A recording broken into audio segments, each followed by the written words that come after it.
أشهد أن محمد رسول الله۔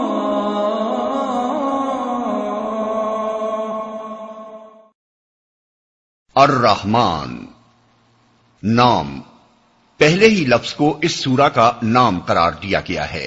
اس کا مطلب یہ ہے کہ یہ وہ سورت ہے جو لفظ الرحمن سے شروع ہوتی ہے، تاہم اس نام کو سورت کے مضمون سے بھی گہری مناسبت ہے، کیونکہ اس میں شروع سے آخر تک اللہ تعالی کی صفت رحمت کے مظاہر و ثمرات کا ذکر فرمایا گیا ہے۔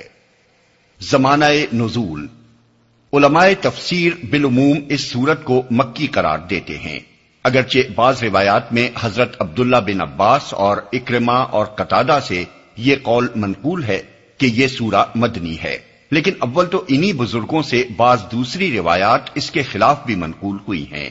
دوسرے، اس کا مضمون مدنی صورتوں کی بنسبت مکی صورتوں سے زیادہ مشابہ ہے، بلکہ اپنے مضمون کے لحاظ سے یہ مکہ کے بھی ابتدائی دور کی معلوم ہوتی ہے، اور مزید برآں متعدد معتبر روایات سے اس امر کا ثبوت ملتا ہے کہ یہ مکہ معظمہ ہی میں ہجرت سے کئی سال قبل نازل ہوئی تھی۔ مسند احمد میں حضرت اسماء بنت ابی بکر رضی اللہ عنہما کی روایت ہے کہ میں نے رسول اللہ صلی اللہ علیہ وسلم کو حرم میں خانہ کعبہ کے اس گوشے کی طرف رخ کر کے نماز پڑھتے دیکھا جس میں حجر اسود نصب ہے۔ یہ اس زمانے کی بات ہے جب ابھی فصدا بما تؤمروا، جس چیز کا تمہیں حکم دیا جا رہا ہے اسے ہانکے پکارے کہہ دو کا فرمان الہی نازل نہیں ہوا تھا۔ مشرکین اس نماز میں آپ کی زبان سے فَبِأَيِّ آلَاءِ رَبِّكُمَا تُكَذِّبَانِ کے الفاظ سن رہے تھے۔ اس سے معلوم ہوا کہ یہ سورت سورہ ہجر سے پہلے نازل ہو چکی تھی۔ البزار ابن جریر ابن المنذر، دار قطنی فی الافراد ابن مردویہ اور الخطیب فی التاریخ نے حضرت عبداللہ بن عمر سے یہ روایت نقل کی ہے کہ ایک مرتبہ رسول اللہ صلی اللہ علیہ وسلم نے سورہ رحمان خود تلاوت فرمائی یا آپ کے سامنے یہ سورہ پڑھی گئی۔ پھر آپ نے لوگوں سے فرمایا کہ کیا وجہ ہے کہ میں تم سے ویسا اچھا جواب نہیں سن رہا ہوں جیسا جنوں نے اپنے رب کو دیا تھا۔ لوگوں نے عرض کیا کہ وہ کیا جواب تھا؟ آپ نے فرمایا، جب میں اللہ تعالی کا ارشاد فَبِأَيِّ آلَاءِ رَبِّكُمَا تُكَذِّبَانِ پڑھتا تو جن اس کے جواب میں کہتے جاتے تھے کہ لا بشیء من نعمت ربنا نکذب، ہم اپنے رب کی کسی نعمت کو نہیں جھٹلاتے۔ اسی سے ملتا جلتا مضمون ترمذی، حاکم، حافظ ابو بکر بزار نے حضرت جابر بن عبداللہ سے نقل کیا ہے۔ ان کی روایت میں یہ الفاظ ہیں کہ جب لوگ سورہ رحمان کو سن کر خاموش رہے تو حضور نے فرمایا کہ یعنی میں نے یہ سورہ اس رات جنوں کو سنائی تھی جس میں وہ قرآن سننے کے لیے جمع ہوئے تھے، وہ اس کا جواب تم سے بہتر دے رہے تھے۔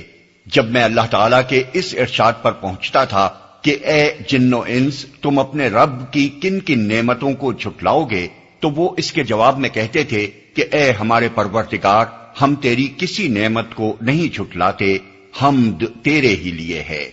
اس روایت سے معلوم ہوا کہ سورہ احقاف آیات 29 سے 32 میں رسول اللہ صلی اللہ علیہ وسلم کی زبان مبارک سے جنوں کے قرآن سننے کا جو واقعہ بیان کیا گیا ہے، اس موقع پر حضور نماز میں سورہ رحمان کی تلاوت فرما رہے تھے۔ یہ 10 نبوی کا واقعہ ہے جب آپ سفر طائف سے واپسی پر نخلا میں کچھ مدت ٹھہرے تھے، اگرچہ بعض دوسری روایات میں یہ بیان کیا گیا ہے کہ اس موقع پر رسول اللہ صلی اللہ علیہ وسلم کو یہ معلوم نہ تھا کہ جن آپ سے قرآن سن رہے ہیں، بلکہ بعد میں اللہ تعالیٰ نے آپ کو یہ خبر دی کہ وہ آپ کی تلاوت سن رہے تھے۔ لیکن یہ بات بعید از قیاس نہیں ہے کہ جس طرح اللہ تعالیٰ نے حضور کو جنوں کی سماعت قرآن پر مطلع فرمایا تھا، اسی طرح اللہ تعالیٰ ہی نے آپ کو یہ اطلاع بھی دے دی ہو کہ سورہ رحمان سنتے وقت وہ اس کا کیا جواب دیتے جا رہے تھے۔ ان روایات سے تو صرف اسی قدر معلوم ہوتا ہے کہ سورہ رحمان سورہ ہجر اور سورہ احقاف سے پہلے نازل ہو چکی تھی۔ اس کے بعد ایک اور روایت ہمارے سامنے آتی ہے جس سے پتہ چلتا ہے کہ یہ مکہ معظمہ کے ابتدائی دور کی نازل شدہ سورتوں میں سے ہے۔ ابن اسحاق حضرت عروہ بن زبیر سے یہ واقعہ نقل کرتے ہیں کہ ایک روز صحابہ کرام نے آپس میں کہا کہ قریش نے کبھی کسی کو علانیہ بآواز بلند قرآن پڑھتے نہیں سنا ہے، ہم میں کون ہے جو ایک دفعہ ان کو یہ کلام پاک سنا ڈالے؟ حضرت عبداللہ بن مسعود نے کہا میں یہ کام کرتا ہوں۔ صحابہ نے کہا ہمیں ڈر ہے کہ وہ تم پر زیادتی کریں گے، ہمارے خیال میں کسی ایسے شخص کو یہ کام کرنا چاہیے جس کا خاندان زبردست ہو، تاکہ اگر قریش کے لوگ اس پر دست درازی کریں تو اس کے خاندان والے اس کی حمایت پر اٹھ کھڑے ہوں۔ حضرت عبداللہ نے فرمایا مجھے یہ کام کر ڈالنے دو، میرا محافظ اللہ ہے۔ پھر وہ دن چڑھے حرم میں پہنچے جبکہ قریش کے سردار وہاں اپنی اپنی مجلسوں میں بیٹھے تھے۔ حضرت عبداللہ نے مقام ابراہیم پر پہنچ کر پورے زور سے سورہ رحمان کی تلاوت شروع کر دی۔ قریش کے لوگ پہلے تو سوچتے رہے کہ عبداللہ کیا کہہ رہے ہیں، پھر جب انہیں پتا چلا کہ یہ وہ کلام ہے جسے محمد صلی اللہ علیہ وسلم خدا کے کلام کی حیثیت سے پیش کرتے ہیں تو وہ ان پر ٹوٹ پڑے اور ان کے منہ پر تھپڑ مارنے لگے، مگر حضرت عبداللہ نے پرواہ نہ کی، پٹتے جاتے تھے اور پڑھتے جاتے تھے جب تک ان کے دم میں دم رہا، قرآن سنائے چلے گئے۔ آخر کار جب وہ اپنا سوجا ہوا منہ لے کر پلٹے تو ساتھیوں نے کہا ہمیں اسی چیز کا ڈر تھا۔ انہوں نے جواب دیا کہ آج سے بڑھ کر یہ خدا کے دشمن میرے لیے کبھی ہلکے نہ تھے، تم کہو تو کل پھر انہیں قرآن سناؤں۔ سب نے کہا بس اتنا ہی کافی ہے، جو کچھ وہ نہیں سننا چاہتے تھے وہ تم نے انہیں سنا دیا۔ موضوع اور مضمون۔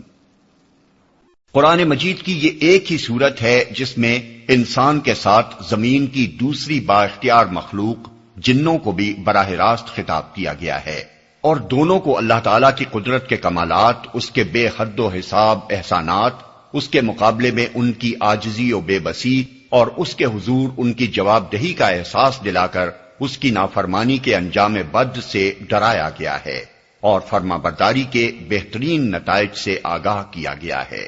اگرچہ قرآن پاک میں متعدد مقامات پر ایسی تصریحات موجود ہیں جن سے معلوم ہوتا ہے کہ انسانوں کی طرح جن بھی ایک ذی اختیار اور جواب دہ مخلوق ہیں جنہیں کفر و ایمان اور طاعت و عصیاں کی آزادی بخشی گئی ہے، اور ان میں بھی انسانوں ہی کی طرح کافر و مومن اور مطیع و سرکش پائے جاتے ہیں، اور ان کے اندر بھی ایسے گروہ موجود ہیں جو انبیاء علیہم السلام اور کتب آسمانی پر ایمان لائے ہیں۔ لیکن یہ صورت اس امر کی قطعی صراحت کرتی ہے کہ رسول اللہ صلی اللہ علیہ وسلم اور قرآن مجید کی دعوت جن و انس دونوں کے لیے ہے، اور حضور کی رسالت صرف انسانوں تک محدود نہیں ہے۔ سورہ کے آغاز میں تو خطاب کا رخ انسانوں کی طرف ہی ہے، کیونکہ زمین کی خلافت انہی کو حاصل ہے، خدا کے رسول انہی میں سے آئے ہیں اور خدا کی کتابیں انہی کی زبانوں میں نازل کی گئی ہیں۔ لیکن آگے چل کر آیت 13 سے انسان اور جن دونوں کو یکساں مخاطب کیا گیا ہے اور ایک ہی دعوت دونوں کے سامنے پیش کی گئی ہے۔ سورت کے مضامین چھوٹے چھوٹے فقروں میں ایک خاص ترتیب سے ارشاد ہوئے ہیں۔ آیت 1 سے 4 تک یہ مضمون بیان فرمایا گیا ہے کہ اس قرآن کی تعلیم اللہ تعالی کی طرف سے ہے، اور یہ عین اس کی رحمت کا تقاضا ہے کہ وہ اس تعلیم سے نوع انسانی کی ہدایت کا سامان کرے، کیونکہ انسان کو ایک ذی عقل و شعور مخلوق کی حیثیت سے اسی نے پیدا کیا ہے۔ آیت 5 اور 6 میں بتایا گیا ہے کہ کائنات کا سارا نظام اللہ تعالی کی فرما روائی میں چل رہا ہے، اور زمین و آسمان کی ہر چیز اس کی تابع فرمان ہے، یہاں کوئی دوسرا نہیں ہے جس کی خدائی چل رہی ہو۔ آیت 7 سے 9 میں ایک دوسری اہم حقیقت یہ بیان کی گئی ہے کہ اللہ تعالیٰ نے کائنات کے اس پورے نظام کو ٹھیک ٹھیک توازن کے ساتھ عدل پر قائم کیا ہے، اور اس نظام کی فطرت یہ چاہتی ہے کہ اس میں رہنے والے اپنے حدود اختیار میں بھی عدل ہی پر قائم ہوں اور توازن نہ بگاڑیں۔ آیت 10 سے 25 تک اللہ تعالیٰ کی قدرت کے عجائبات و کمالات بیان کرنے کے ساتھ ساتھ اس کی ان نعمتوں کی طرف اشارے کیے گئے ہیں جن سے انسان اور جن متمتع ہو رہے ہیں۔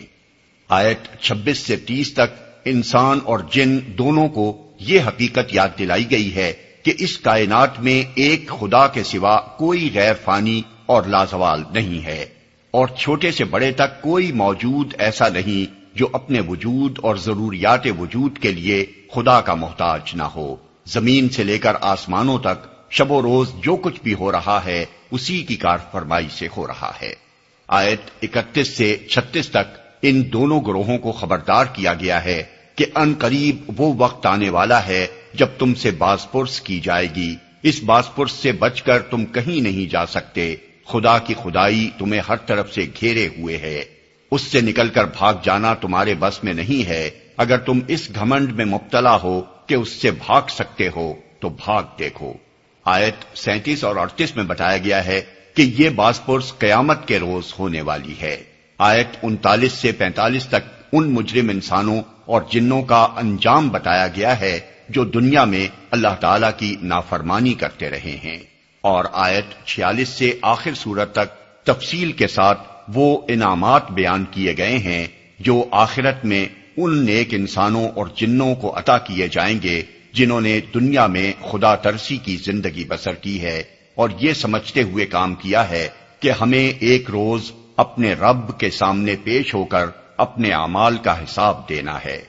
یہ پوری تقریر خطابت کی زبان میں ہے. ایک پرجوش اور نہایت بلیغ خطبہ ہے جس کے دوران میں اللہ تعالیٰ کی قدرت کے ایک ایک عجوبے اور اس کی عطا کردہ نعمتوں میں سے ایک ایک نعمت اور اس کی سلطانی و قہاری کے مظاہر میں سے ایک ایک مظہر اور اس کی جزا و سزا کی تفصیلات میں سے ایک ایک چیز کو بیان کر کے بار بار جن و انس سے سوال کیا گیا ہے کہ فَبِأَيِّ آلَاءِ رَبِّكُمَا تُكَذِّبَانِ. آگے چل کر ہم اس کی وضاحت کریں گے کہ آلاء ایک وسیع المانی لفظ ہے جس کو اس خطبے میں مختلف مواقع پر مختلف معنوں میں استعمال کیا گیا ہے اور جن و انس سے یہ سوال ہر جگہ موقع و محل کے لحاظ سے اپنا ایک خاص مفہوم رکھتا ہے. بسم اللہ الرحمن الرحیم.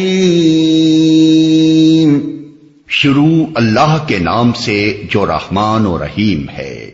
الرحمن علم القرآن. رحمان نے اس قرآن کی تعلیم دی ہے. یعنی اس قرآن کی تعلیم کسی انسان کی تبازات نہیں ہے بلکہ اس کا معلم خود خدا رحمان ہے. اس مقام پر یہ بات بیان کرنے کی حاجت نہیں تھی کہ اللہ نے قرآن کی یہ تعلیم کس کو دی ہے، کیونکہ لوگ اس کو محمد صلی اللہ علیہ وسلم کی زبان سے سن رہے تھے. اس لیے مقتضائے حال سے کلام کا یہ مدعا آپ سے آپ ظاہر ہو رہا تھا کہ یہ تعلیم محمد صلی اللہ علیہ وسلم کو دی گئی ہے. آغاز اس فقرے سے کرنے کا پہلا مقصد تو یہی بتانا ہے کہ حضور خود اس کے مصنف نہیں ہیں بلکہ اس تعلیم کا دینے والا اللہ تعالی ہے. مزید برآں دوسرا ایک مقصد اور بھی ہے کہ جس کی طرف لفظ رحمان اشارہ کر رہا ہے. اگر بات صرف اتنی ہی کہنی ہوتی کہ یہ تعلیم اللہ کی طرف سے ہے، نبی کی تبازات نہیں ہے، تو اللہ کا اسم ذات چھوڑ کر کوئی اسم صفت استعمال کرنے کی حاجت نہیں تھی، اور اسم صفت ہی استعمال کرنا ہوتا تو محض اس مضمون کو ادا کرنے کے لیے اسماء الہیہ میں سے کوئی اسم بھی اختیار کیا جا سکتا تھا. لیکن جب یہ کہنے کے بجائے کہ اللہ نے یا خالق نے یا رزاق نے یہ تعلیم دی ہے، فرمایا یہ گیا کہ اس قرآن کی تعلیم رحمان نے دی ہے، تو اس سے خود بخود یہ مضمون نکل آیا کہ بندوں کی ہدایت کے لیے قرآن مجید کا نازل کیا جانا سراسر اللہ کی رحمت ہے. وہ چونکہ اپنی مخلوق پر بے انتہا مہربان ہے، اس لیے اس نے یہ گوارا نہ کیا کہ تمہیں تاریکی میں بھٹکتا چھوڑ دے، اور اس کی رحمت اس بات کی مقتضی ہوئی کہ یہ قرآن بھیج کر تمہیں وہ علم عطا فرمائے جس پر دنیا میں تمہاری راست روی اور آخرت میں تمہاری فلاح کا انحصار ہے. خلق الانسان علمہ البیان. اسی نے انسان کو پیدا کیا اور اسے بولنا سکھایا. انسان کو پیدا کیا. بالفاظ دیگر چونکہ اللہ تعالیٰ انسان کا خالق ہے اور خالق ہی کی یہ ذمہ داری ہے کہ اپنی مخلوق کی رہنمائی کرے اور اسے وہ راستہ بتائے جس سے وہ اپنا مقصد وجود پورا کر سکے، اس لیے اللہ تعالیٰ کی طرف سے قرآن کی اس تعلیم کا نازل ہونا محض اس کی رحمانیت ہی کا تقاضا نہیں ہے بلکہ اس کے خالق ہونے کا بھی لازمی اور فطری تقاضا ہے. خالق اپنی مخلوق کی رہنمائی نہ کرے گا تو اور کون کرے گا، اور خالق ہی رہنمائی نہ کرے تو اور کون کر سکتا ہے. اور خالق کے لیے اس سے بڑا عیب اور کیا ہو سکتا ہے کہ جس چیز کو وہ وجود میں لائے اسے اپنے وجود کا مقصد پورا کرنے کا طریقہ نہ سکھائے۔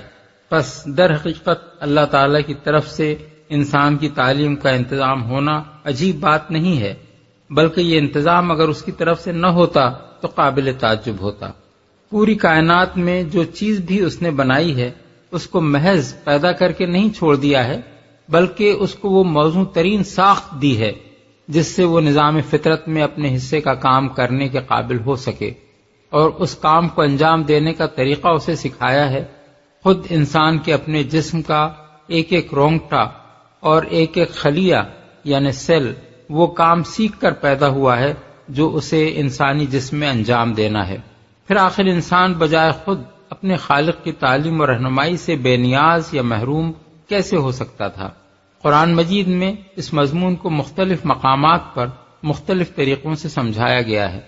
سورہ لیل آیت 12 میں فرمایا ان علینا للہدی، یعنی رہنمائی کرنا ہماری ذمہ داری ہے۔ سورہ نحل آیت 9 میں ارشاد ہوا وعلی اللہ قصد السبیل ومنہا جائر، یعنی یہ اللہ کے ذمے ہے کہ سیدھا راستہ بتائے اور ٹیڑھے راستے بہت سے ہیں۔ سورہ طٰہٰ آیات 47 تا 50 میں ذکر آتا ہے کہ جب فرعون نے حضرت موسیٰ کی زبان سے پیغام رسالت سن کر حیرت سے پوچھا کہ آخر وہ تمہارا رب کون سا ہے جو میرے پاس رسول بھیجتا ہے، تو حضرت موسیٰ نے جواب دیا کہ ربنا الذی اعطی کل شیء خلقہ ثم ہدی، یعنی ہمارا رب وہ ہے جس نے ہر چیز کو اس کی مخصوص ساخت عطا کی اور پھر اس کی رہنمائی کی، یعنی وہ طریقہ سکھایا جس سے وہ نظام وجود میں اپنے حصے کا کام کر سکے۔ یہی وہ دلیل ہے جس سے ایک غیر متعصب ذہن اس بات پر مطمئن ہو جاتا ہے کہ انسان کی تعلیم کے لیے اللہ تعالی کی طرف سے رسولوں اور کتابوں کا آنا عین تقاضائے فطرت ہے۔ اسے بولنا سکھایا۔ اصل میں لفظ بیان استعمال ہوا ہے، اس کے ایک معنی تو اظہار ما فی الضمیر کے ہیں، یعنی بولنا اور اپنا مطلب و مدعا بیان کرنا، اور دوسرے معنی ہیں فرق و امتیاز کی وضاحت، جس سے مراد اس مقام پر خیر و شر اور بھلائی اور برائی کا امتیاز ہے۔ ان دونوں معنوں کے لحاظ سے یہ چھوٹا سا فقرہ اوپر کے استدلال کو مکمل کر دیتا ہے۔ بولنا وہ امتیازی وصف ہے جو انسان کو حیوانات اور دوسری ارضی مخلوقات سے ممیز کرتا ہے۔ یہ محض قوت گویائی ہی نہیں ہے، بلکہ اس کے پیچھے عقل و شعور، فہم و ادراک، تمیز و ارادہ اور دوسری ذہنی قوتیں کارفرما ہوتی ہیں جن کے بغیر انسان کی قوت ناطقہ کام نہیں کر سکتی۔ اس لیے بولنا دراصل انسان کے ذی شعور اور ذی اختیار مخلوق ہونے کی صریح علامت ہے، اور یہ امتیازی وصف جب اللہ تعالیٰ نے انسان کو عطا فرمایا ہے تو ظاہر ہے کہ اس کے لیے تعلیم کی نوعیت بھی وہ نہیں ہو سکتی جو بے شعور اور بے اختیار مخلوق کی رہنمائی کے لیے موزوں ہے۔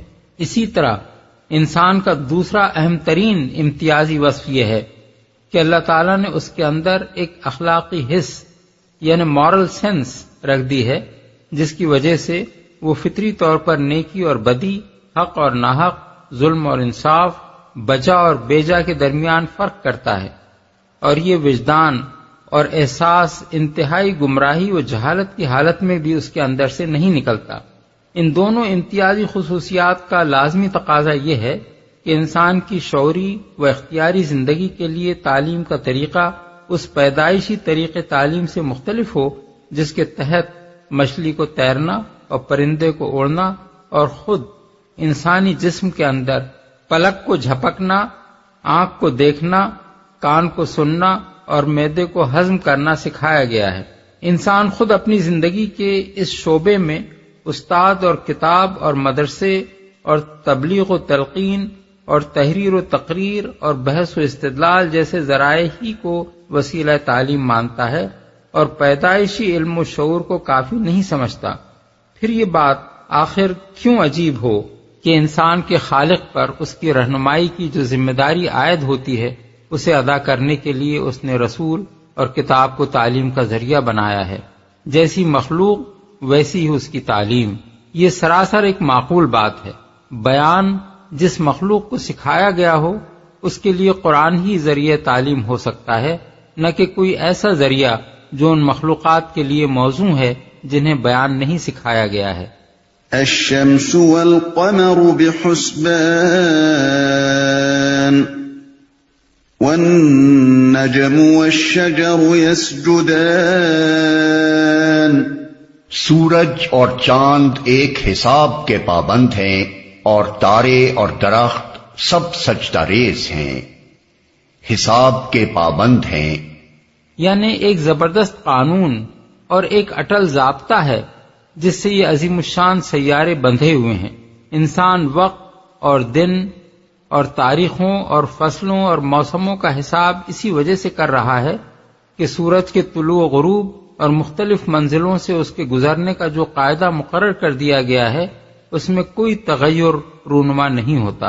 زمین پر بے حد و حساب مخلوق زندہ ہی اس وجہ سے ہے کہ سورج اور چاند کو ٹھیک ٹھیک حساب کر کے زمین سے خاص فاصلے پر رکھا گیا ہے، اور اس فاصلے میں کمی و بیشی صحیح ناپ تول سے ایک خاص ترتیب کے ساتھ ہوتی ہے، ورنہ زمین سے ان کا فاصلہ کسی حساب کے بغیر بڑھ یا گھٹ جائے تو یہاں کسی کا جینا ہی ممکن نہ رہے۔ اسی طرح زمین کے گرد چاند اور سورج کے درمیان حرکات میں ایسا مکمل تناسب قائم کیا گیا ہے کہ چاند ایک عالمگیر جنتری بن کر رہ گیا ہے جو پوری باقاعدگی کے ساتھ ہر رات ساری دنیا کو قمری تاریخ بتا دیتی ہے۔ تارے اصل میں لفظ النجم استعمال ہوا ہے جس کے معروف و متبادر معنی تارے کے ہیں، لیکن لغت عرب میں یہ لفظ ایسے پودوں اور بیل بوٹوں کے لیے بھی بولا جاتا ہے جن کا تنا نہیں ہوتا، مثلا ترکاریاں، خربوزے، تربوز وغیرہ۔ مفسرین کے درمیان اس امر میں اختلاف ہے کہ یہاں یہ لفظ کس معنی میں استعمال ہوا ہے۔ ابن عباس، سعید بن جبیر، سدی اور سفیان ثوری اس کو بے تنے والی نباتات کے معنی میں لیتے ہیں، کیونکہ اس کے بعد لفظ الشجر یعنی درخت استعمال فرمایا گیا ہے، اور اس کے ساتھ یہی معنی زیادہ مناسبت رکھتے ہیں۔ بخلاف اس کے مجاہد، قتادہ اور حسن بصری کہتے ہیں کہ نجم سے مراد یہاں بھی زمین کے بوٹے نہیں بلکہ آسمان کے تارے ہی ہیں، کیونکہ یہی اس کے معروف معنی ہیں۔ اس لفظ کو سن کر سب سے پہلے آدمی کا ذہن اسی معنی کی طرف جاتا ہے، اور شمس و قمر کے بعد تاروں کا ذکر بالکل فطری مناسبت کے ساتھ کیا گیا ہے۔ مفسرین و مترجمین کی اکثریت نے اگرچہ پہلے معنی کو ترجیح دی ہے اور اس کو بھی غلط نہیں کہا جا سکتا، لیکن ہمارے نزدیک حافظ ابن کثیر کی یہ رائے صحیح ہے کہ زمان اور مضمون دونوں کے لحاظ سے دوسرا مفہوم زیادہ قابل ترجیح نظر آتا ہے۔ قرآن مجید میں ایک دوسرے مقام پر بھی نجوم اور شجر کے سجدہ ریز ہونے کا ذکر آیا ہے، اور وہاں نجوم کو تاروں کے سوا اور کسی معنی میں نہیں لیا جا سکتا۔ آیت کے الفاظ یہ ہیں: الم تری ان اللہ یسجد لہ من فی السماوات ومن فی الارض والشمس والقمر والنجوم والجبال والشجر والدواب وکثیر من الناس۔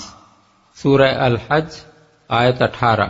یہاں نجوم کا ذکر شمس و قمر کے ساتھ ہے، شجر کا ذکر پہاڑوں اور جانوروں کے ساتھ، اور فرمایا گیا ہے کہ یہ سب اللہ کے آگے سجدہ ریز ہیں۔ سب سجدہ ریز ہیں، یعنی آسمان کے تارے اور زمین کے درخت سب اللہ تعالیٰ کے مطیع فرمان اور اس کے قانون کے پابند ہیں۔ جو ضابطہ ان کے لیے بنا دیا گیا ہے اس سے یکسر منہ تجاوز نہیں کر سکتے۔ ان دونوں آیتوں میں جو کچھ بیان کیا گیا ہے اس سے یہ بتانا مقصود ہے کہ کائنات کا سارا نظام اللہ تعالیٰ کا آفریدہ ہے اور اسی کی اطاعت میں چل رہا ہے۔ زمین سے لے کر آسمانوں تک نہ کوئی خود مختار ہے، نہ کسی اور کی خدائی اس جہان میں چل رہی ہے، نہ خدا کی خدائی میں کسی کا کوئی دخل ہے اور نہ کسی کا یہ مقام ہے کہ اسے معبود بنایا جائے۔ سب بندے اور غلام ہیں، آقا تنہا ایک رب قدیر ہے، لہذا توحید ہی حق ہے جس کی تعلیم یہ قرآن دے رہا ہے۔ اس کو چھوڑ کر جو شخص بھی شرک یا کفر کر رہا ہے وہ دراصل کائنات کے پورے نظام سے برسر پیکار ہے۔ والسماء رفعها ووضع الميزان آسمان کو اس نے بلند کیا اور میزان قائم کر دی۔ قریب قریب تمام مفسرین نے یہاں میزان یعنی ترازو سے مراد عدل لیا ہے، اور میزان قائم کرنے کا مطلب یہ بیان کیا ہے کہ اللہ تعالیٰ نے کائنات کے اس پورے نظام کو عدل پر قائم کیا ہے۔ یہ بے حد و حساب تارے اور سیارے جو فضا میں گھوم رہے ہیں، یہ عظیم الشان قوتیں جو اس عالم میں کام کر رہی ہیں، اور یہ لاتعداد مخلوقات اور اشیاء جو اس جہان میں پائی جاتی ہیں، ان سب کے درمیان اگر کمال درجے کا عدل و توازن نہ قائم کیا گیا ہوتا تو یہ کارگاہ ہستی ایک لمحے کے لیے بھی نہ چل سکتی تھی۔ خود اس زمین پر کروڑوں برس سے ہوا اور پانی اور خشکی میں جو مخلوقات موجود ہیں انہی کو دیکھ لیجئے۔ ان کی زندگی اسی لیے تو برقرار ہے کہ ان کے اسباب حیات میں پورا پورا عدل اور توازن پایا جاتا ہے، ورنہ ان اسباب میں ذرہ برابر بھی بے اعتدالی پیدا ہو جائے تو یہاں زندگی کا نام و نشان تک باقی نہ رہے۔ أَلَّا تَطْغَوْا فِي الْمِيزَانِ وَأَقِيمُوا الْوَزْنَ بِالْقِسْطِ وَلَا تُخْسِرُوا الْمِيزَانَ۔ اس کا تقاضا یہ ہے کہ تم میزان میں خلل نہ ڈالو، انصاف کے ساتھ ٹھیک ٹھیک تولو اور ترازو میں ڈنڈی نہ مارو۔ یعنی چونکہ تم ایک متوازن کائنات میں رہتے ہو جس کا سارا نظام عدل پر قائم کیا گیا ہے، اس لیے تمہیں بھی عدل پر قائم ہونا چاہیے۔ جس دائرے میں تمہیں اختیار دیا گیا ہے اس میں اگر تم بے انصافی کرو گے اور جن حقداروں کے حقوق تمہارے ہاتھ میں دیے گئے ہیں اگر تم ان کے حق مارو گے تو یہ فطرت کائنات سے تمہاری بغاوت ہوگی۔ اس کائنات کی فطرت ظلم و بے انصافی اور حق ماری کو قبول نہیں کرتی۔ یہاں ایک بڑا ظلم تو درکنار، ترازو میں ڈنڈی مار کر اگر کوئی شخص خریدار کے حصے کی ایک تولہ بھر چیز بھی مار لیتا ہے تو میزان عالم میں خلل برپا کر دیتا ہے۔ یہ قرآن کی تعلیم کا دوسرا اہم حصہ ہے جو ان 3 آیتوں میں بیان کیا گیا ہے۔ پہلی تعلیم ہے توحید اور دوسری تعلیم ہے عدل۔ اس طرح چند مختصر فقروں میں لوگوں کو بتا دیا گیا ہے کہ انسان کی رہنمائی کے لیے خدا رحمان نے جو قرآن بھیجا ہے وہ کیا تعلیم لے کر آیا ہے۔ وَالْأَرْضَ وَضَعَهَا لِلْأَنَامِ فِيهَا فَاكِهَةٌ وَالنَّخْلُ ذَاتُ الْأَكْمَامِ وَالْحَبُّ ذُو الْعَصْفِ وَالرَّيْحَانُ فَبِأَيِّ آلَاءِ رَبِّكُمَا تُكَذِّبَانِ۔ زمین کو اس نے سب مخلوقات کے لیے بنایا، اس میں ہر طرح کے بکثرت لذیذ پھل ہیں، کھجور کے درخت ہیں جن کے پھل غلافوں میں لپٹے ہوئے ہیں، طرح طرح کے غلے ہیں جن میں بھوسا بھی ہوتا ہے اور دانا بھی۔ پس اے جن و انس، تم اپنے رب کی کن کن نعمتوں کو جھٹلاؤ گے؟ زمین کو۔ اب یہاں سے آیت 25 تک اللہ تعالیٰ کی ان نعمتوں اور اس کے ان احسانات اور اس کی قدرت کے ان کرشموں کا ذکر کیا جا رہا ہے جن سے انسان اور جن دونوں متمتع ہو رہے ہیں، اور جن کا فطری اور اخلاقی تقاضا یہ ہے کہ وہ کفر و ایمان کا اختیار رکھنے کے باوجود خود اپنی مرضی سے بطوع و رغبت اپنے رب کی بندگی اور اطاعت کا راستہ اختیار کریں۔ بنایا اصل الفاظ ہیں زمین کو انعام کے لیے وضع کیا۔ وضع کرنے سے مراد ہے تالیف کرنا، بنانا، تیار کرنا، رکھنا، ثبت کرنا، اور انعام عربی زبان میں خلق کے لیے استعمال ہوتا ہے جس میں انسان اور دوسری سب زندہ مخلوقات شامل ہیں۔ ابن عباس کہتے ہیں کل شیء فیہ روح، یعنی انعام میں ہر وہ چیز شامل ہے جس کے اندر روح ہے۔ مجاہد اس کے معنی بیان کرتے ہیں خلائق، قتادہ، ابن زیب اور شعبی کہتے ہیں کہ سب جاندار انعام ہیں۔ حسن بصری کہتے ہیں کہ انس و جن دونوں اس کے مفہوم میں داخل ہیں۔ یہی معنی تمام اہل لغت نے بیان کیے ہیں۔ اس سے معلوم ہوا کہ جو لوگ اس آیت سے زمین کو ریاست کی ملکیت بنانے کا حکم نکالتے ہیں وہ ایک فضول بات کہتے ہیں۔ یہ باہر کے نظریات لا کر قرآن میں زبردستی ٹھونسنے کی ایک بھونڈی کوشش ہے جس کا ساتھ نہ آیت کے الفاظ دیتے ہیں نہ سیاق و سباق۔ انعام صرف انسانی معاشرے کو نہیں کہتے بلکہ زمین کی دوسری مخلوقات بھی اس میں شامل ہیں، اور زمین کو انعام کے لیے وضع کرنے کا مطلب یہ نہیں ہے کہ وہ سب کی مشترک ملکیت ہو، اور سیاق عبارت بھی یہ نہیں بتا رہا ہے کہ کلام کا مدعا اس جگہ کوئی معاشی ضابطہ بیان کرنا ہے۔ یہاں تو مقصود دراصل یہ بتانا ہے کہ اللہ تعالیٰ نے اس زمین کو اس طرح بنایا اور تیار کر دیا کہ یہ قسم قسم کی زندہ مخلوقات کے لیے رہنے بسنے اور زندگی بسر کرنے کے قابل ہو گئی۔ یہ آپ سے آپ ایسی نہیں ہو گئی ہے، خالق کے بنانے سے ایسی بنی ہے۔ اس نے اپنی حکمت سے اس کو ایسی جگہ رکھا اور ایسے حالات اس میں پیدا کیے جن سے یہاں زندہ انواع کا رہنا ممکن ہوا۔ اور دانا بھی، یعنی آدمیوں کے لیے دانا اور جانوروں کے لیے چارہ۔ کن کن نعمتوں کو، اصل میں لفظ اعلیٰ استعمال ہوا ہے جسے آگے کی آیتوں میں بار بار دہرایا گیا ہے، اور ہم نے مختلف مقامات پر اس کا مفہوم مختلف الفاظ میں ادا کیا ہے۔ اس لیے آغاز ہی میں یہ سمجھ لینا چاہیے کہ اس لفظ میں معنی کی کتنی وسعت ہے اور اس میں کیا کیا مفہومات شامل ہیں۔ اعلیٰ کے معنی اہل لغت اور اہل تفسیر نے بالعموم نعمتوں کے بیان کیے ہیں۔ تمام مترجمین نے بھی یہی اس لفظ کا ترجمہ کیا ہے، اور یہی معنی ابن عباس، قتادہ اور حسن بصری سے منقول ہیں۔ سب سے بڑی دلیل اس معنی کے صحیح ہونے کی یہ ہے کہ خود نبی صلی اللہ علیہ وسلم نے جنوں کے اس قول کو نقل فرمایا ہے کہ وہ اس آیت کو سن کر بار بار لا بشیء من نعمک ربنا نکذب کہتے تھے۔ لہذا زمانہ حال کے بعض محققین کی اس رائے سے ہمیں اتفاق نہیں ہے کہ اعلیٰ نعمتوں کے معنی میں سرے سے استعمال ہی نہیں ہوتا۔ دوسرے معنی اس لفظ کی قدرت اور عجائب قدرت یا کمالات قدرت ہیں۔ ابن جریر طبری نے ابن زید کا قول نقل کیا ہے کہ فبأي آلاء ربكما کے معنی ہیں فبأي قدرت اللہ۔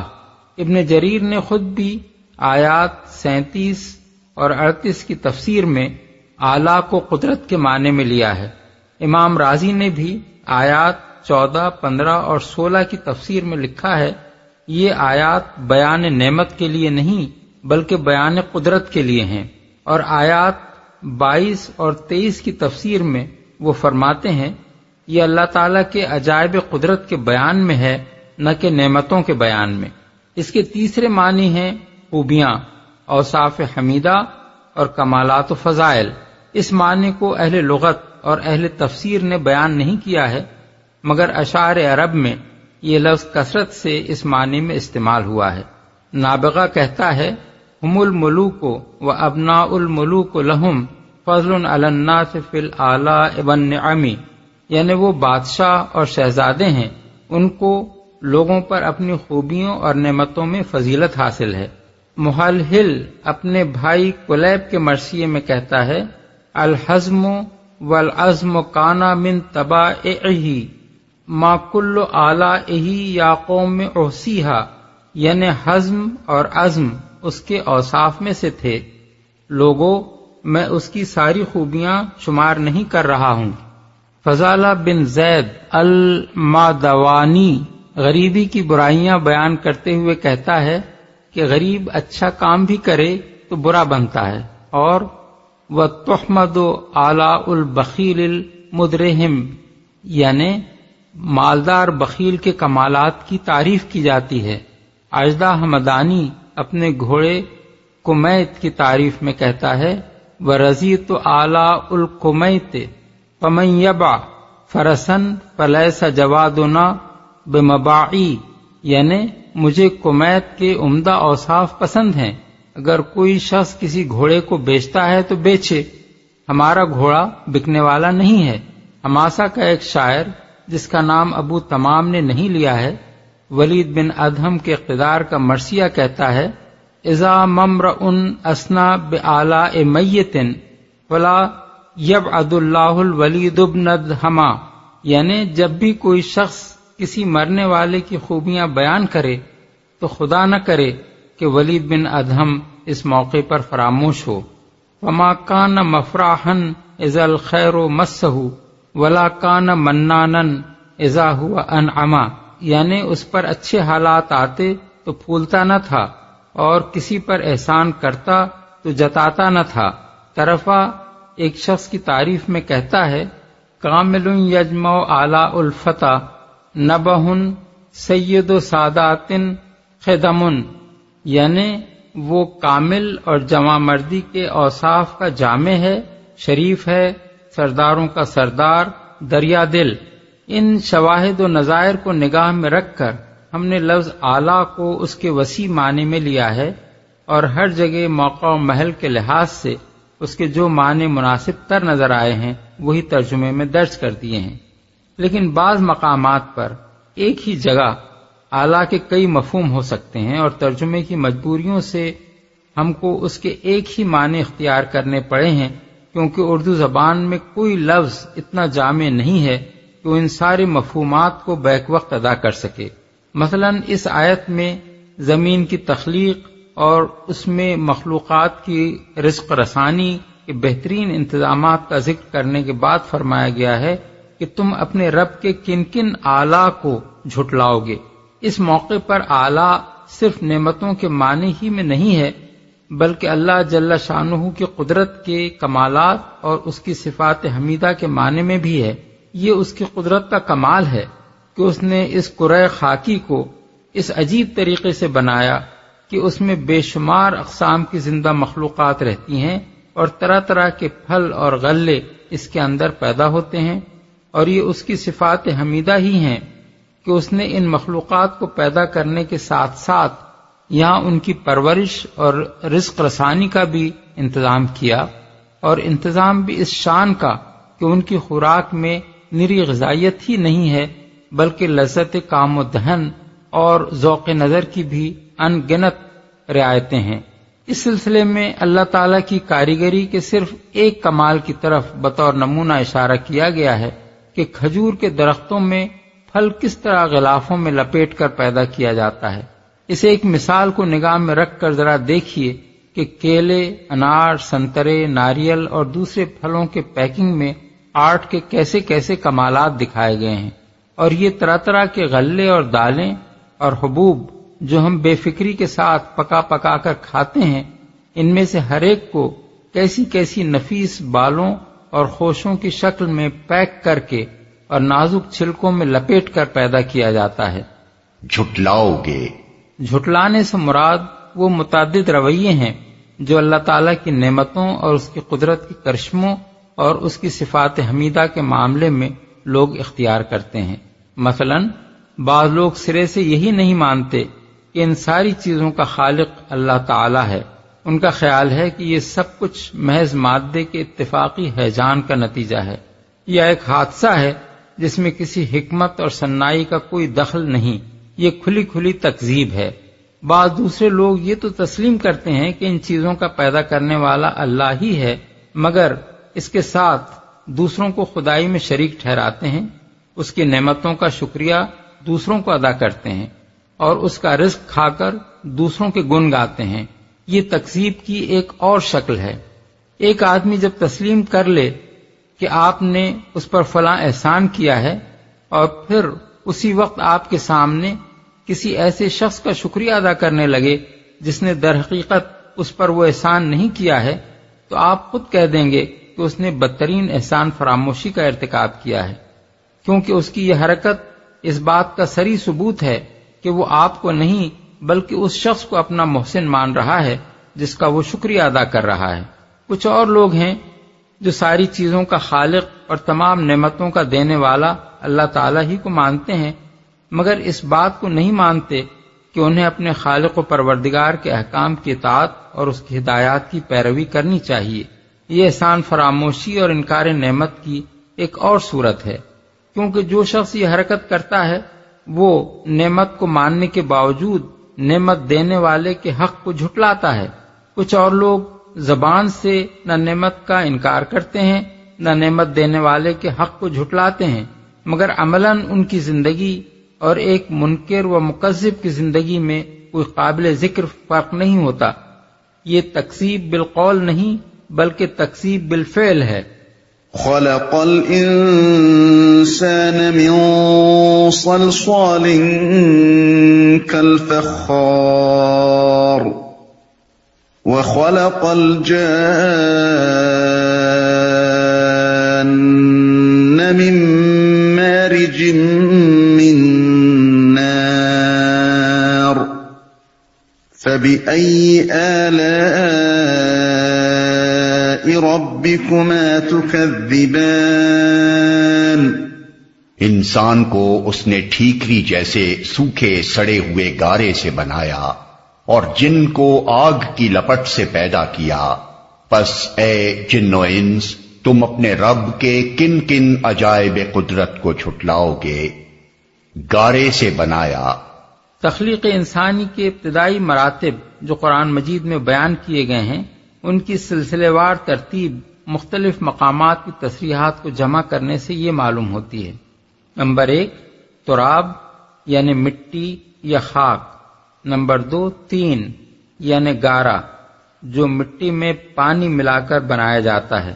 تین لازب یعنی لیسدار گارا یعنی وہ گارا جس کے اندر کافی دیر تک پڑے رہنے کے باعث لیس پیدا ہو جائے۔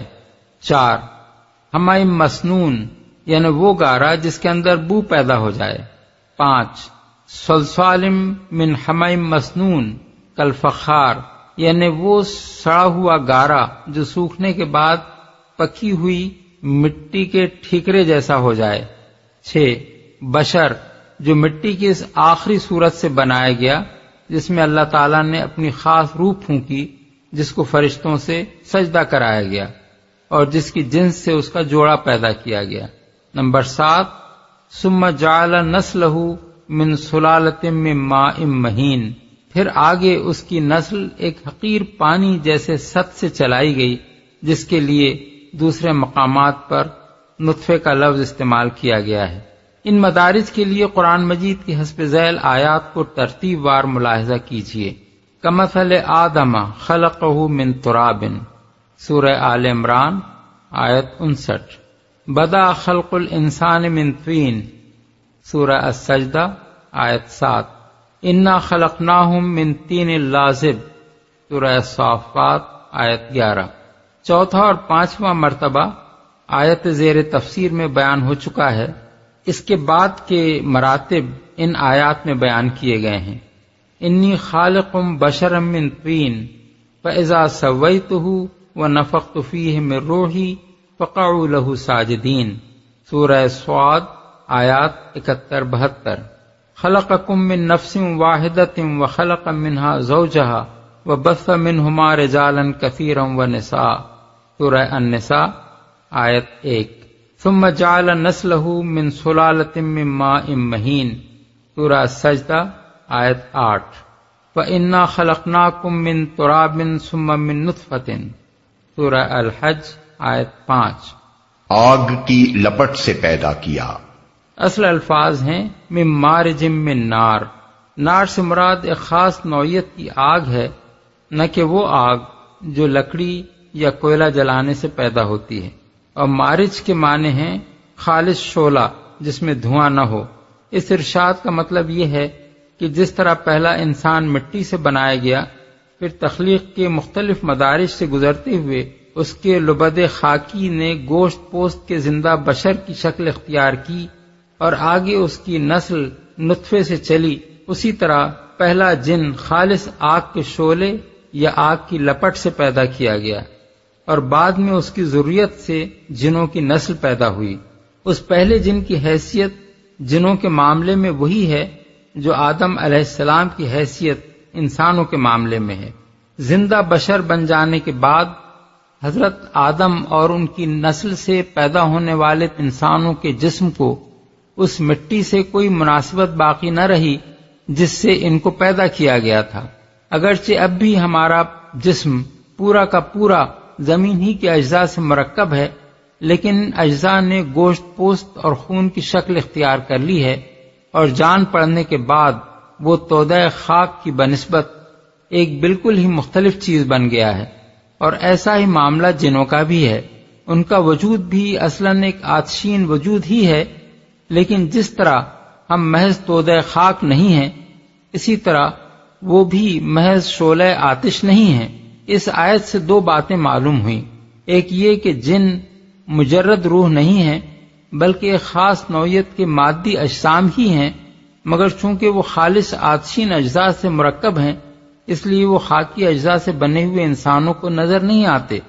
اسی چیز کی طرف یہ آیت اشارہ کرتی ہے کہ انہ یراکم ہوا وقبیلہ من حیث لا ترونہم، یعنی شیطان اور اس کا قبیلہ تم کو ایسی جگہ سے دیکھ رہا ہے جہاں تم اس کو نہیں دیکھتے۔ سورہ الاعراف آیت 27۔ اسی طرح جنوں کا سریع الحرکت ہونا، ان کا بآسانی مختلف شکلیں اختیار کر لینا اور ان مقامات پر غیر محسوس طریقے سے نفوذ کر جانا جہاں خاکی اجزاء سے بنی ہوئی چیزیں نفوذ نہیں کر سکتی، یا نفوذ کرتی ہیں تو ان کا نفوذ محسوس ہو جاتا ہے، یہ سب امور بھی اسی وجہ سے ممکن اور قابل فہم ہے کہ وہ فی الاصل آتشی مخلوق ہیں۔ دوسری بات اس سے یہ معلوم ہوئی کہ جن نہ صرف یہ کہ انسان سے بالکل الگ نوعیت کی مخلوق ہیں بلکہ ان کا مادہ تخلیق ہی انسان، حیوان، نباتات اور جمادات سے قطعی مختلف ہے۔ یہ آیت صریح الفاظ میں ان لوگوں کے خیال کی غلطی ثابت کر رہی ہے جو جنوں کو انسانوں ہی کی ایک قسم قرار دیتے ہیں۔ وہ اس کی تعویل یہ کرتے ہیں کہ مٹی سے انسان کو اور آگ سے جن کو پیدا کرنے کا مطلب دراصل دو قسم کے لوگوں کی مزاجی کیفیت کا فرق بیان کرنا ہے۔ ایک قسم کے انسان منکسر المزاج ہوتے ہیں اور وہی سچے معنوں میں انسان ہیں، اور دوسری قسم کے انسان آتش کے پرکالے اور شعلہ مزاج ہوتے ہیں جنہیں آدمی کے بجائے شیطان کہنا زیادہ صحیح ہوتا ہے۔ لیکن یہ قرآن کی تفسیر نہیں بلکہ تحریف ہے۔ ہم نے تفصیل کے ساتھ یہ دکھایا ہے کہ قرآن مجید مٹی سے انسان کے پیدا کیے جانے کا مطلب کتنی وضاحت کے ساتھ خود بیان کرتا ہے۔ کیا ان ساری تفصیلات کو پڑھ کر کوئی معقول آدمی یہ مانے لے سکتا ہے کہ ان ساری باتوں کا مقصد محض اچھے انسانوں کے منکسر المزاج ہونے کی تعریف بیان کرنا ہے؟ پھر آخر یہ بات کسی صحیح العقل آدمی کے ذہن میں کیسے آ سکتی ہے کہ انسان کی تخلیق سڑی ہوئی مٹی کے سوکھے گارے سے کرنے اور جن کی تخلیق خالص آگ کے شعلے سے کرنے کا مطلب ایک ہی نوع انسانی کے دو مختلف المزاج افراد یا گروہوں کی جداگانہ اخلاقی خصوصیات کا فرق ہے؟ عجائب قدرت۔ یہاں موقع کی مناسبت سے اعلیٰ کے معنی عجائب قدرت زیادہ موزوں ہیں، لیکن اس میں نعمت کا پہلو بھی موجود ہے۔ مٹی سے انسان جیسی اور آگ کے شعلے سے جن جیسی حیرت انگیز مخلوقات کو وجود میں لے آنا جس طرح خدا کی قدرت کا ایک عجیب کرشمہ ہے، اسی طرح ان دونوں مخلوقوں کے لیے یہ بات ایک عظیم نعمت بھی ہے کہ اللہ تعالیٰ نے ان کو نہ صرف وجود بخشا بلکہ ہر ایک کی ساخت ایسی رکھی اور ہر ایک کے اندر ایسی قوتیں اور صلاحیتیں ودیعت فرما دیں جن سے یہ دنیا میں بڑے بڑے کام کرنے کے قابل ہو گئے۔ اگرچہ جنوں کے متعلق ہمارے پاس زیادہ معلومات نہیں ہیں، مگر انسان تو ہمارے سامنے موجود ہے۔ اس کو انسانی دماغ دینے کے ساتھ مچھلی یا پرندے یا بندر کا جسم دے دیا جاتا تو کیا اس جسم کے ساتھ وہ اس دماغ کی صلاحیتوں سے کوئی کام لے سکتا تھا؟ پھر کیا یہ اللہ کی نعمت عظمیٰ نہیں ہے کہ جن قوتوں سے اس نے انسان کے دماغ کو سرفراز فرمایا تھا ان سے کام لینے کے لیے موزوں ترین جسم بھی عطا فرمایا؟ یہ ہاتھ، یہ پاؤں، یہ آنکھیں، یہ کان، یہ زبان اور یہ قامت راست ایک طرف، اور یہ عقل و شعور، یہ فکر و خیال، یہ قوت ایجاد و قوت استدلال اور یہ صنائی و کاریگری کی صلاحیتیں دوسری طرف، ان دونوں کو ایک دوسرے کے بالمقابل رکھ کر دیکھیے تو محسوس ہوگا کہ بنانے والے نے ان کے درمیان غائب درجے کی مناسبت رکھی ہے جو اگر نہ ہوتی تو دنیا میں انسان کا وجود بے معنی ہو کر رہ جاتا۔ پھر یہی چیز اللہ تعالیٰ کی صفات حمیدہ پر بھی دلالت کرتی ہے آخر علم، حکمت، رحمت اور کمال درجے کی قوت تخلیق کے بغیر اس شان کے انسان اور جن کیسے پیدا ہو سکتے تھے؟ اتفاقی حوادث اور خود بخود کام کرنے والے اندھے بہرے قوانین فطرت تخلیق کے یہ معجزے کیسے دکھا سکتے ہیں؟ رب المشرقین ورب المغربین فبأي آلاء ربكما تكذبان دونوں مشرق اور دونوں مغرب سب کا مالک و پروردگار وہی ہے، پس اے جن و انس تم اپنے رب کی کن کن قدرتوں کو جھٹلاؤ گے؟ پروردگار وہی ہے۔ دو مشرقوں اور دو مغربوں سے مراد جاڑے کے چھوٹے سے چھوٹے دن اور گرمی کے بڑے سے بڑے دن کے مشرق و مغرب بھی ہو سکتے ہیں، اور زمین کے دونوں نصف کروں کے مشرق و مغرب بھی۔ جاڑے کے سب سے چھوٹے دن میں سورج ایک نہایت تنگ زاویہ بنا کر طلوع غروب ہوتا ہے، اور اس کے برعکس گرمی کے سب سے بڑے دن میں وہ انتہائی وسیع زاویہ بناتے ہوئے نکلتا اور ڈوبتا ہے۔ ان دونوں کے درمیان ہر روز اس کا مطلع اور مغرب مختلف ہوتا رہتا ہے، جس کے لیے ایک دوسرے مقام پر قرآن میں رب المشارق والمغارب کے الفاظ استعمال کیے گئے ہیں، سورہ المعارج آیت 40۔ اسی طرح زمین کے ایک نصف کرے میں جس وقت سورج طلوع ہوتا ہے اسی وقت دوسرے نصف کرے میں وہ غروب ہوتا ہے۔ یوں بھی زمین کے دو مشرق اور دو مغرب بن جاتے ہیں۔ اللہ تعالیٰ کو ان دونوں مشرقوں اور مغربوں کا رب کہنے کے کئی معنی ہیں۔ ایک یہ کہ اسی کے حکم سے سورج کے طلوع و غروب اور سال کے دوران میں ان کے مسلسل بدلتے رہنے کا یہ نظام قائم ہے۔ دوسرے یہ کہ زمین اور سورج کا مالک و فرماروا وہی ہے، ورنہ ان دونوں کے رب الگ الگ ہوتے زمین پر سورج کے طلوع و غروب کا یہ باقاعدہ نظام کیسے قائم ہو سکتا تھا اور دائماً کیسے قائم رہ سکتا تھا؟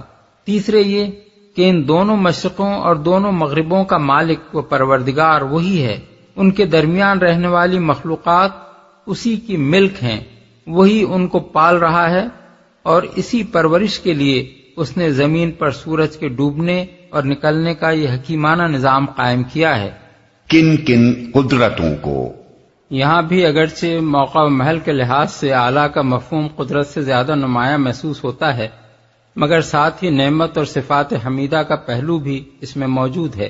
یہ بڑی نعمت ہے کہ اللہ تعالیٰ نے سورج کے طلوع و غروب کا یہ قاعدہ مقرر کیا، کیونکہ اس کی بدولت فصلوں اور موسموں کے وہ تغیرات باقاعدگی سے رونما ہوتے ہیں جن سے انسان و حیوان اور نباتات سب کے بے شمار مصالح وابستہ ہیں۔ اسی طرح یہ اللہ تعالیٰ کی رحمت و ربوبیت اور حکمت ہی تو ہے کہ اس نے جن مخلوقات کو زمین پر پیدا کیا تھا ان کی ضرورتوں کو ملحوظ رکھ کر اپنی قدرت سے یہ انتظامات کر دیے۔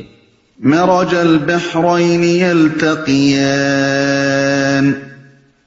بینہما برزخ لا یبغیان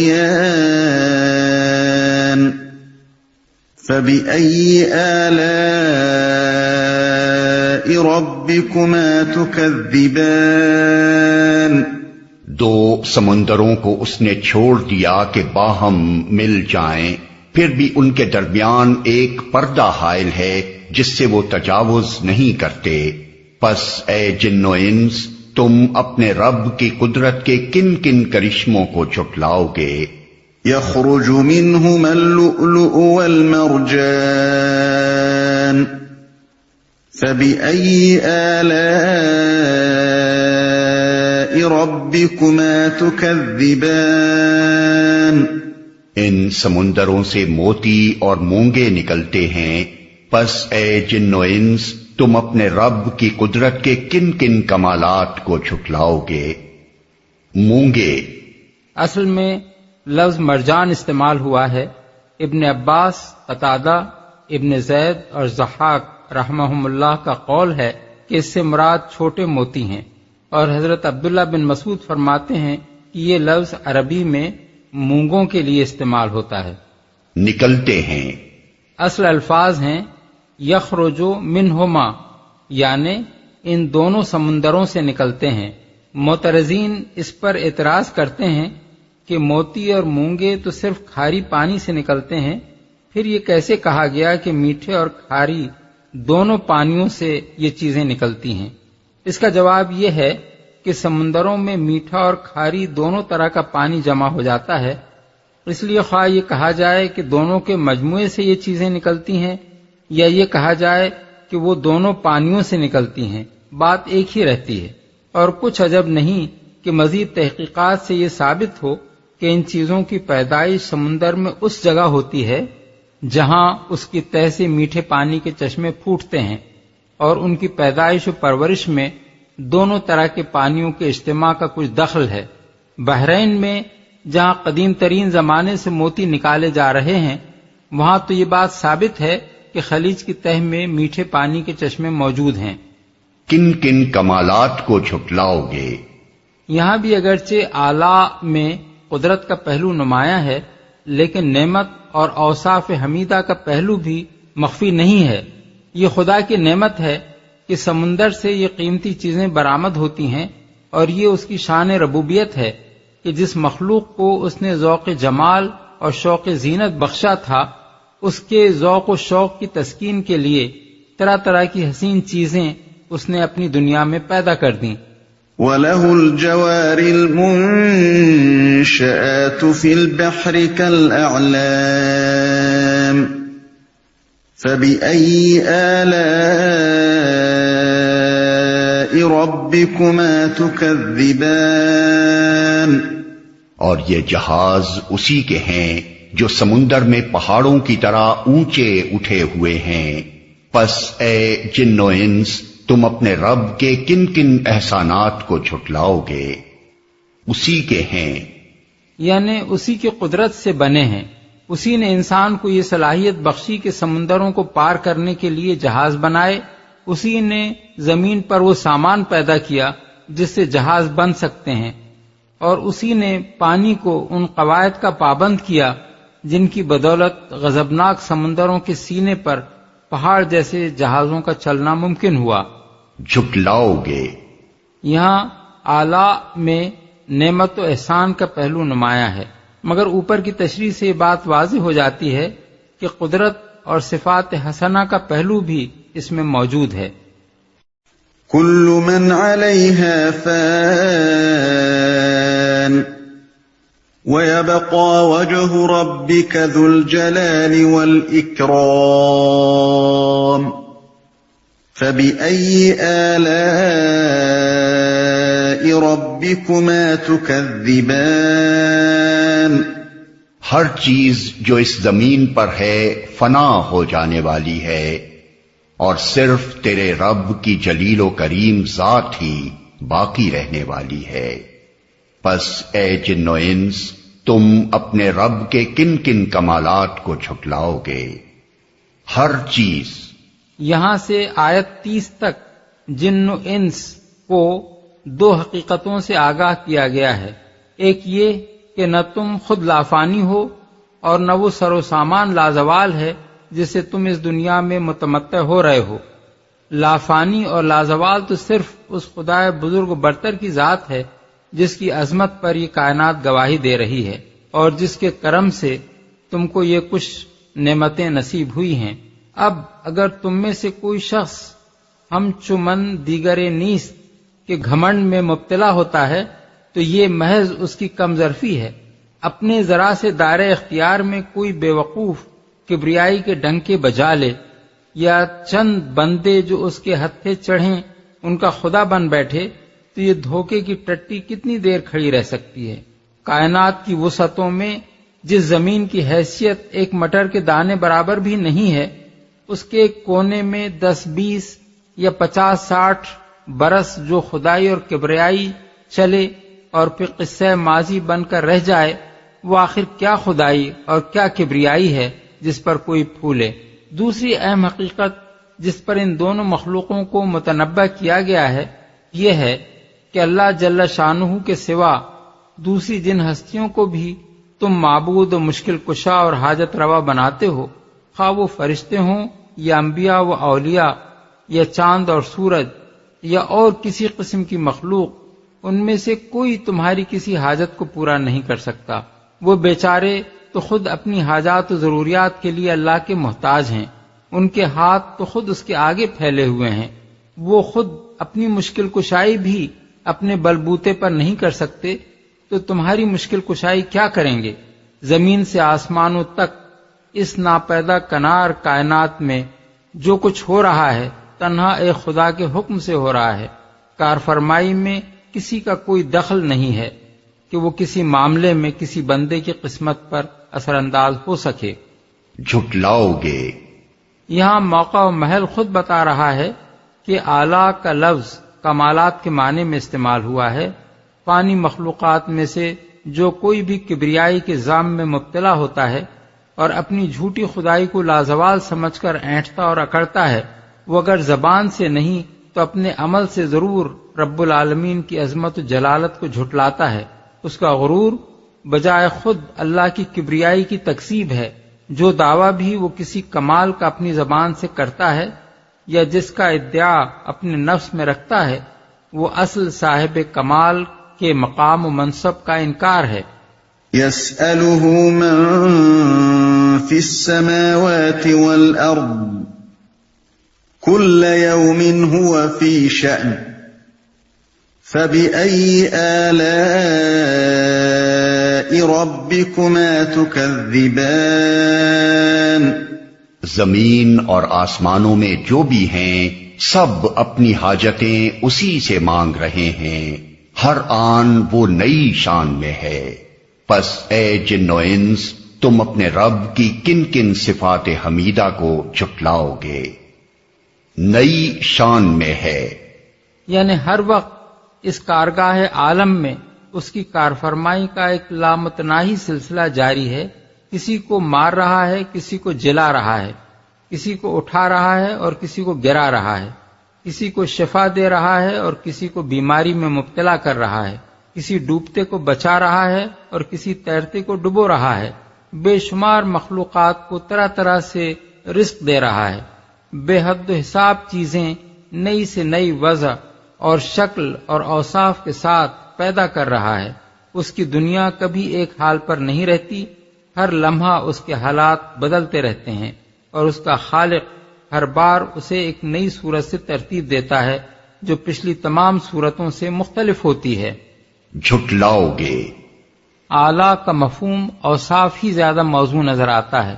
ہر شخص جو کسی نوعیت کا شرک کرتا ہے دراصل وہ اللہ تعالیٰ کی کسی نہ کسی صفت کی تکذیب کرتا ہے۔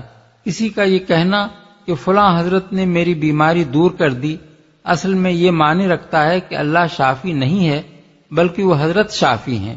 کسی کا یہ کہنا کہ فلاں بزرگ کی عنایت سے مجھے روزگار مل گیا حقیقت میں یہ کہنا ہے کہ رازق اللہ نہیں ہے بلکہ وہ بزرگ رازق ہیں۔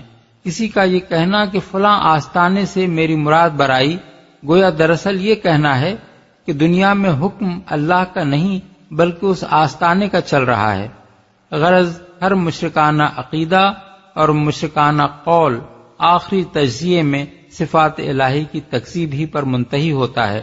شرک کے معنی ہی یہ ہیں کہ آدمی دوسروں کو سمیع و بصیر، عالم الغیب، فاعل مختار، قادر و متصرف اور الوہیت کے دوسرے اوصاف سے متصف قرار دے رہا ہے اور اس بات کا انکار کر رہا ہے کہ اکیلا اللہ ہی ان صفات کا مالک ہے۔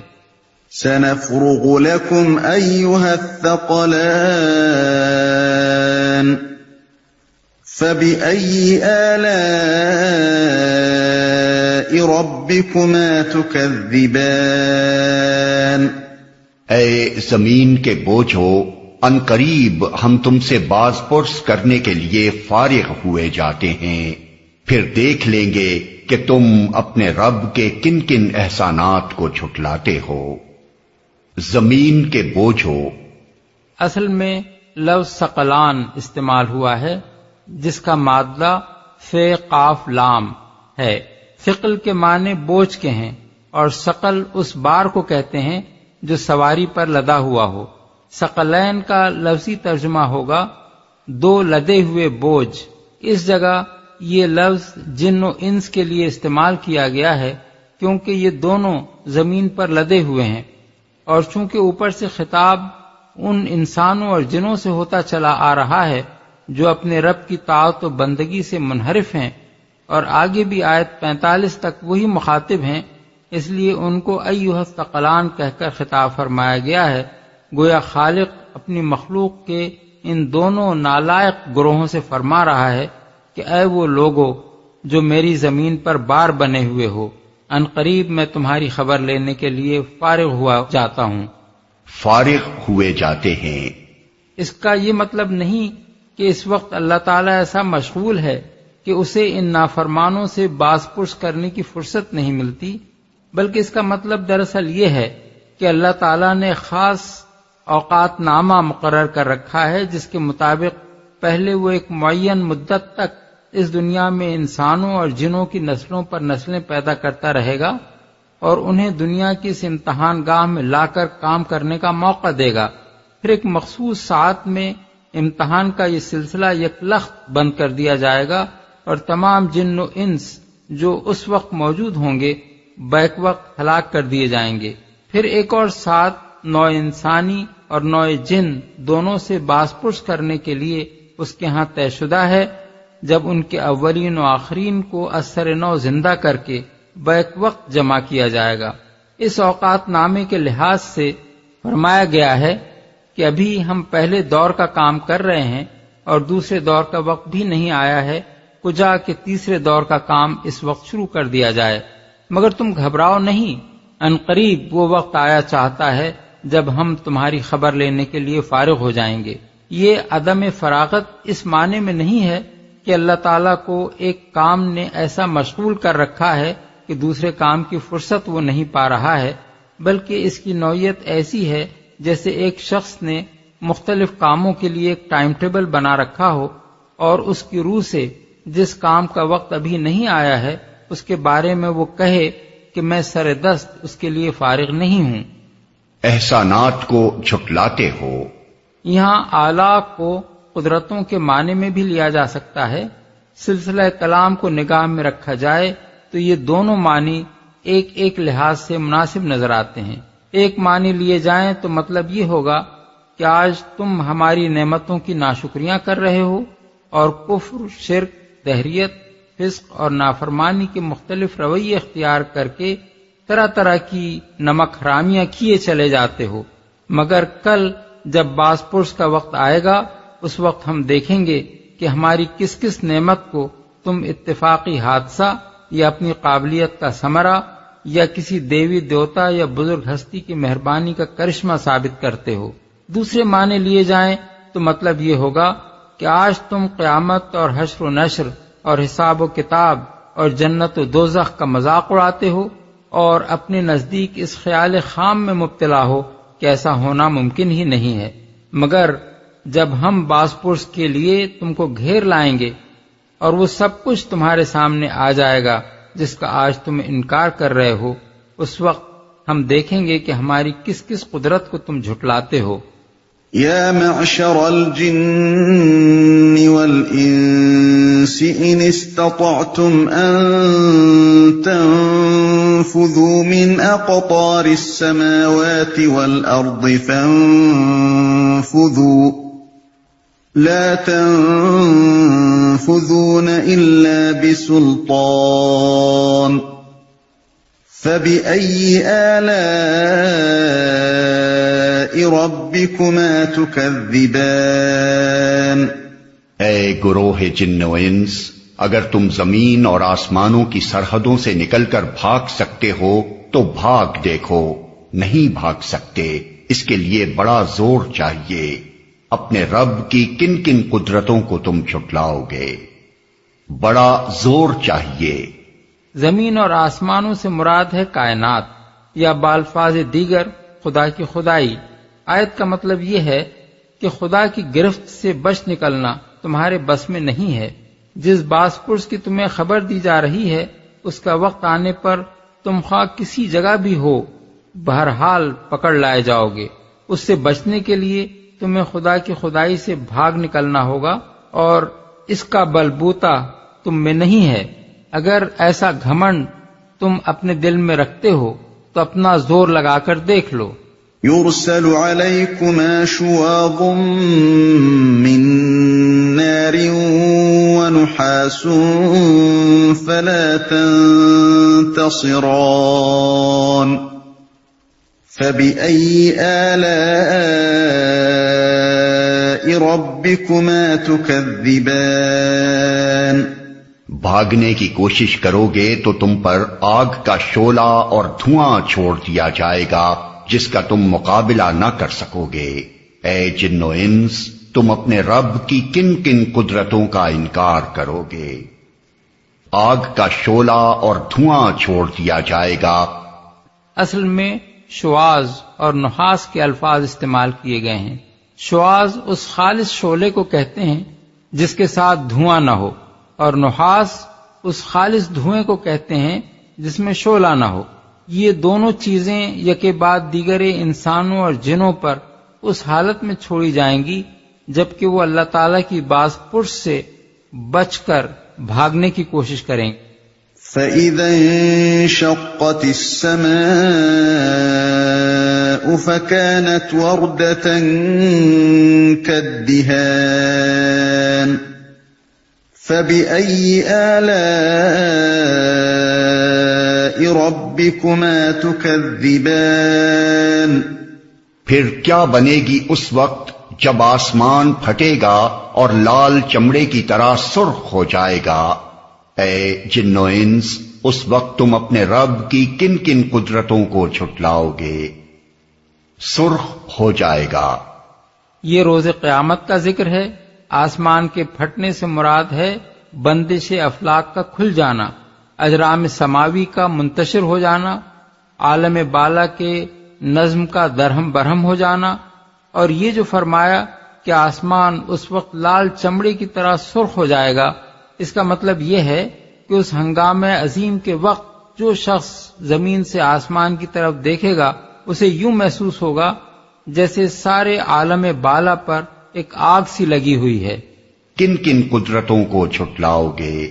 یعنی آج تم قیامت کو ناممکن قرار دیتے ہو، جس کے معنی یہ ہیں کہ تمہارے نزدیک اللہ تعالیٰ اس کے برپا کرنے پر قادر نہیں ہے، مگر جب وہ برپا ہو جائے گی اور اپنی آنکھوں سے تم وہ سب کچھ دیکھ لو گے جس کی تمہیں خبر دی جا رہی ہے، اس وقت تم اللہ کی کس کس قدرت کا انکار کرو گے؟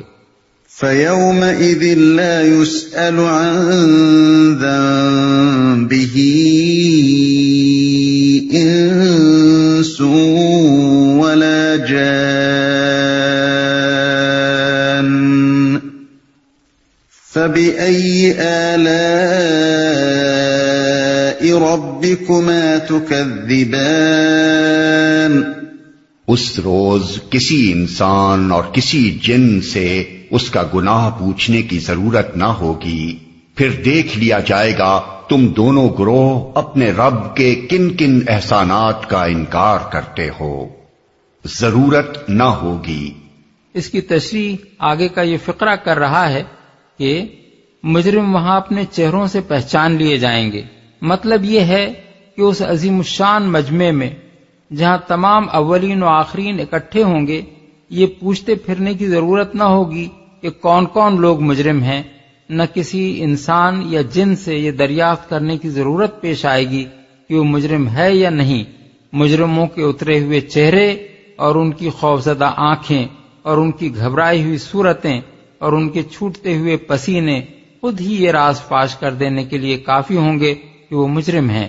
پولیس کے گھیرے میں اگر ایک ایسا مجمع آ جائے جس میں بے گناہ اور مجرم دونوں قسم کے لوگ ہوں تو بے گناہوں کے چہرے کا اطمینان اور مجرموں کے چہروں کا اضطراب بیک نظر بتا دیتا ہے کہ اس مجمع میں مجرم کون ہے اور بے گناہ کون۔ دنیا میں یہ کلیہ بسا اوقات اس لیے غلط ثابت ہوتا ہے کہ دنیا کی پولیس کے بے لاگ انصاف پسند ہونے پر لوگوں کو بھروسہ نہیں ہوتا، بلکہ بارہا اس کے ہاتھوں مجرموں کی بنسبت شریف لوگ زیادہ پریشان ہوتے ہیں۔ اس لیے یہاں یہ ممکن ہے کہ اس پولیس کے گھیرے میں آ کر شریف لوگ مجرموں سے بھی زیادہ خوفزدہ ہو جائیں، مگر آخرت میں جہاں ہر شریف آدمی کو اللہ تعالیٰ کے انصاف پر کامل اعتماد ہوگا، یہ گھبراہٹ صرف انہی لوگوں پر طاری ہوگی جن کے ضمیر خود اپنے مجرم ہونے سے آگاہ ہوں گے۔ اور جنہیں میدان حشر میں پہنچتے یقین ہو جائے گا کہ اب ان کی وہ شامت آ گئی ہے جسے ناممکن یا مشتبہ سمجھ کر وہ دنیا میں جرائم کرتے رہے تھے۔ انکار کرتے ہو۔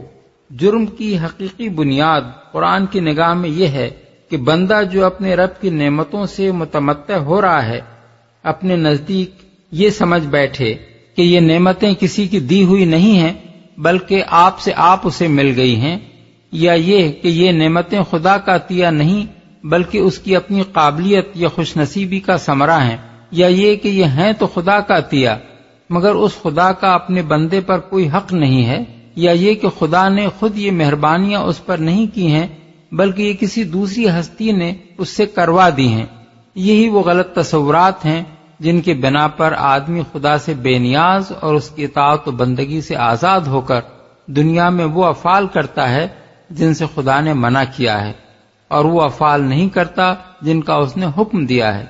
اس لحاظ سے ہر جرم اور ہر گناہ اپنی حقیقت کے اعتبار سے اللہ تعالیٰ کے احسانات کی تکذیب ہے، قطع نظر اس سے کہ کوئی شخص زبان سے ان کا انکار کرتا ہو یا اقرار، مگر جو شخص فی الواقع تکذیب کا ارادہ نہیں رکھتا بلکہ اس کے ذہن کی گہرائیوں میں تصدیق موجود ہوتی ہے، وہ احیاناً کسی بشری کمزوری سے کوئی قصور کر بیٹھے تو اس پر استغفار کرتا ہے اور اس سے بچنے کی کوشش کرتا ہے۔ یہ چیز اسے مکذبین میں شامل ہونے سے بچا لیتی ہے۔ اس کے سوا باقی تمام مجرم در حقیقت اللہ کی نعمتوں کے مکذب اور اس کے احسانات کے منکر ہیں۔ اسی لیے فرمایا کہ جب تم لوگ مجرم کی حیثیت سے گرفتار ہو جاؤ گے اس وقت ہم دیکھیں گے کہ تم ہمارے کس کس احسان کا انکار کرتے ہو۔ سورہ تکاثر میں یہی بات اس طرح فرمائی گئی ہے کہ لَتُسْأَلُنَّ يَوْمَئِذٍ عَنِ النَّعِيمِ، یعنی اس روز ضرور تم سے ان نعمتوں کے بارے میں باز پرس کی جائے گی جو تمہیں دی گئی تھیں، یعنی پوچھا جائے گا کہ یہ نعمتیں ہم نے تمہیں دی تھیں یا نہیں، اور انہیں پا کر تم نے اپنے محسن کے ساتھ کیا رویہ اختیار کیا اور اس کی نعمتوں کو کس طرح استعمال کیا۔ يعرف المجرمون بسيماهم فيؤخذ بالنواصي والأقدام فبأي آلاء ربكما تكذبان۔ مجرم وہاں اپنے چہروں سے پہچان لیے جائیں گے اور انہیں پیشانی کے بال اور پاؤں پکڑ پکڑ کر گھسیٹا جائے گا۔ اس وقت تم اپنے رب کی کن کن قدرتوں کو جھٹلاؤ گے۔ هذه جهنم التي يكذب بها المجرمون يطوفون بينها وبين حميم آن فبأي آلاء ربكما تكذبان۔ اس وقت کہا جائے گا یہ وہی جہنم ہے جس کو مجرمین جھوٹ قرار دیا کرتے تھے، اسی جہنم اور کھولتے ہوئے پانی کے درمیان وہ گردش کرتے رہیں گے، پھر اپنے رب کی کن کن قدرتوں کو تم جھٹلاؤ گے، گردش کرتے رہیں گے۔ یعنی جہنم میں بار بار پیاس کے مارے ان کا برا حال ہوگا، بھاگ بھاگ کر پانی کے چشموں کی طرف جائیں گے مگر وہاں کھولتا ہوا پانی ملے گا جس کے پینے سے کوئی پیاس نہ بجھے گی۔ اس طرح جہنم اور ان چشموں کے درمیان گردش کرنے ہی میں ان کی عمریں بیت جائیں گی۔ کن کن قدرتوں کو تم جھٹلاؤ گے؟ یعنی کیا اس وقت بھی تم اس کا انکار کر سکو گے کہ خدا قیامت لا سکتا ہے، تمہیں موت کے بعد دوسری زندگی دے سکتا ہے، تم سے باز پرس بھی کر سکتا ہے اور یہ جہنم بھی بنا سکتا ہے جس میں آج تم سزا پا رہے ہو۔ وَلِمَنْ خَافَ مَقَامَ رَبِّهِ جَنَّتَانِ فَبِأَيِّ آلَاءِ رَبِّكُمَا تُكَذِّبَانِ۔ اور ہر اس شخص کے لیے جو اپنے رب کے حضور پیش ہونے کا خوف رکھتا ہو دو باغ ہیں، اپنے رب کے کن کن انعامات کو تم چھٹلاؤ گے؟ خوف رکھتا ہو، یعنی جس نے دنیا میں خدا سے ڈرتے ہوئے زندگی بسر کی ہو، جسے ہمیشہ یہ احساس رہا ہو کہ میں دنیا میں غیر ذمہ دار شتر بے مہار بنا کر نہیں چھوڑ دیا گیا ہوں، بلکہ ایک روز مجھے اپنے رب کے سامنے کھڑا ہونا اور اپنے اعمال کا حساب دینا ہے۔ یہ عقیدہ جس شخص کا ہو وہ لامحالہ خواہشات نفس کی بندگی سے بچے گا، اندھا دھند ہر راستے پر نہ چل کھڑا ہوگا، حق و باطل، ظلم و انصاف، پاک و ناپاک اور حلال و حرام میں تمیز کرے گا، اور جان بوجھ کر خدا کے احکام کی پیروی سے منہ نہ موڑے گا۔ یہی اس جزا کی اصل علت ہے جو آگے بیان کی جا رہی ہے۔ دو باغ ہیں، جنت کے اصل معنی باغ کے ہیں۔ قرآن مجید میں کہیں تو اس پورے عالم کو جس میں نیک لوگ رکھے جائیں گے جنت کہا گیا ہے، گویا کہ وہ پورا کا پورا ایک باغ ہے، اور کہیں فرمایا گیا ہے کہ ان کے لیے جنتیں ہیں جن کے نیچے نہریں بہتی ہوں گی۔ اس کے معنی یہ ہیں کہ اس بڑے باغ میں بے شمار باغات ہوں گے، اور یہاں تعین کے ساتھ ارشاد ہوا ہے کہ ہر نیک شخص کو اس بڑی جنت میں دو دو جنتیں دی جائیں گی جو اسی کے لیے مخصوص ہوں گی، جن میں اس کے اپنے قصر ہوں گے، جن میں وہ اپنے متعلقین اور خدام کے ساتھ شاہانہ ٹھاٹ کے ساتھ رہے گا، جن میں اس کے لیے وہ کچھ سر و سامان فراہم ہوگا جس کا ذکر آگے آ رہا ہے۔ کن کن انعامات کو تم چھٹلاؤ گے؟ یہاں سے آخر تک اعلیٰ کا لفظ نعمتوں کے معنی میں بھی استعمال ہوا ہے اور قدرتوں کے معنی میں بھی، اور ایک پہلو اس میں صفات حمیدہ کا بھی ہے۔ اگر پہلے معنی لیے جائیں تو اس سلسلہ بیان میں اس فقرے کو بار بار دہرانے کا مطلب یہ ہوگا کہ تم جھٹلانا چاہتے ہو تو جھٹلاتے رہو، خدا ترس لوگوں کو تو ان کے رب کی طرف سے یہ نعمتیں ضرور مل کر رہیں گی۔ دوسرے معنی لیے جائیں تو اس کا مطلب یہ ہوگا کہ تمہارے نزدیک اللہ کا جنت بنانے پر قادر ہونا اور اس میں یہ نعمتیں اپنے نیک بندوں کو عطا کرنا غیر ممکن ہے تو ہوتا رہے، اللہ یقیناً اس کی قدرت رکھتا ہے اور وہ یہ کام کر کے رہے گا۔ تیسرے معنی کے لحاظ سے اس کا مطلب یہ ہے کہ اللہ تعالیٰ کو تم نیکی اور بدی کی تمیز سے عاری سمجھتے ہو، تمہارے نزدیک وہ اتنی بڑی دنیا تو بنا بیٹھا ہے، مگر اس میں خواہ کوئی ظلم کرے یا انصاف، حق کے لیے کام کرے یا باطل کے لیے، شر پھیلائے یا خیر، اسے اس کی کوئی پرواہ نہیں۔ وہ نہ ظالم کو سزا دینے والا ہے، نہ مظلوم کی داد رسی کرنے والا، نہ خیر کا قدر شناس ہے، نہ شر سے نفور۔ پھر وہ تمہارے خیال میں عاجز بھی ہے، زمین و آسمان تو وہ بنا لیتا ہے، مگر ظالموں کی سزا کے لیے جہنم اور حق کی پیروی کرنے والوں کو اجر دینے کے لیے جنت بنا دینے پر وہ قادر نہیں ہے۔ اس کے اوصاف حمیدہ کی یہ تکذیب آج تم جتنی چاہو کر لو، کل جب وہ ظالموں کو جہنم میں جھونک دے گا اور حق پرستوں کو جنت میں یہ کچھ نعمتیں دے گا، کیا اس وقت بھی تم اس کے ان اوصاف کو جھٹلا سکو گے؟ ذواتا افنان فبأي آلاء ربكما تكذبان ہری بھری ڈالیوں سے بھرپور اپنے رب کے کن کن انعامات کو تم چھٹلاؤ گے؟ فيهما عينان تجريان فبأي آلاء ربكما تكذبان دونوں باغوں میں دو چشمے رواں، اپنے رب کے کن کن انعامات کو تم چھٹلاؤ گے؟ فيهما من كل فاكهة زوجان فبأي آلاء ربكما تكذبان دونوں باغوں میں ہر پھل کی دو قسمیں، اپنے رب کے کن کن انعامات کو تم چھٹلاؤ گے؟ ہر پھل کی دو قسمیں۔ اس کا ایک مطلب یہ ہو سکتا ہے کہ دونوں باغوں کے پھلوں کی شان نرالی ہوگی، ایک باغ میں جائے گا تو ایک شان کے پھل اس کی ڈالیوں میں لدے ہوئے ہوں گے، دوسرے باغ میں جائے گا تو اس کے پھلوں کی شان کچھ اور ہی ہوگی۔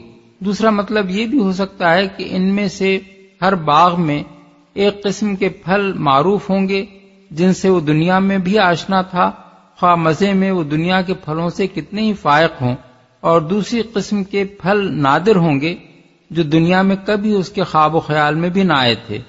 متکئین علی فرش بطائنها من استبرق وجنى الجنتين دان فبأي آلاء ربكما تكذبان۔ جنتی لوگ ایسے فرشوں پر تکیے لگا کر بیٹھیں گے جن کے استر دبیز ریشم کے ہوں گے اور باغوں کی ڈالیاں پھلوں سے جھکی پڑ رہی ہوں گی۔ اپنے رب کے کن کن انعامات کو تم چھٹلاؤ گے؟ دبیز ریشم کے ہوں گے، یعنی جب ان کے استر اس شان کے ہوں گے تو اندازہ کر لو کہ ابرے کس شان کے ہوں گے۔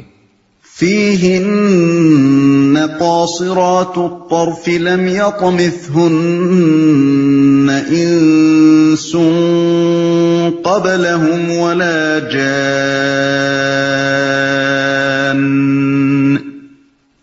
فبأي آلاء ربكما تكذبان۔ ان نعمتوں کے درمیان شرمیلی نگاہوں والیاں ہوں گی جنہیں ان جنتیوں سے پہلے کسی انسان یا جن نے چھوا نہ ہوگا۔ اپنے رب کے کن کن انعامات کو تم چھٹلاؤ گے؟ شرمیلی نگاہوں والیاں ہوں گی۔ یہ عورت کی اصل خوبی ہے کہ وہ بے شرم اور بے باک نہ ہو بلکہ نظر میں حیا رکھتی ہو، اسی لیے اللہ تعالیٰ نے جنت کی نعمتوں کے درمیان عورتوں کا ذکر کرتے ہوئے سب سے پہلے ان کے حسن و جمال کی نہیں بلکہ ان کی حیاداری اور عفت مآبی کی تعریف فرمائی ہے۔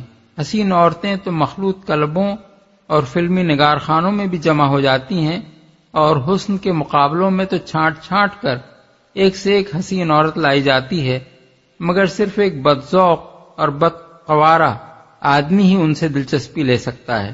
کسی شریف آدمی کو وہ حسن اپیل نہیں کر سکتا جو ہر بد نظر کو دعوت نظارہ دے اور ہر آغوش کی زینت بننے کے لیے تیار ہو۔ چھوا نہ ہوگا، اس کا مطلب یہ ہے کہ دنیا کی زندگی میں خواہ کوئی عورت کنواری مر گئی ہو یا کسی کی بیوی رہ چکی ہو، جوان مری ہو یا بوڑھی ہو کر دنیا سے رخصت ہوئی ہو، آخرت میں جب یہ سب نیک خواتین جنت میں داخل ہوں گی تو جوان اور کنواری بنا دی جائیں گی، اور وہاں ان میں سے جس خاتون کو بھی کسی نیک مرد کی رفیق حیات بنایا جائے گا وہ جنت میں اپنے اس شوہر سے پہلے کسی کے تصرف میں آئی ہوئی نہ ہوگی۔ اس آیت سے ایک بات یہ بھی معلوم ہوئی کہ جنت میں نیک انسانوں کی طرح نیک جن بھی داخل ہوں گے، اور وہاں جس طرح انسان مردوں کے لیے انسان عورتیں ہوں گی اسی طرح جن مردوں کے لیے جن عورتیں بھی ہوں گی، دونوں کی رفاقت کے لیے انہی کے ہم جنس جوڑے ہوں گے۔ ایسا نہ ہوگا کہ ان کا جوڑ کسی ناجنس مخلوق سے لگا دیا جائے جس سے وہ فطرتاً مانوس نہیں ہو سکتے۔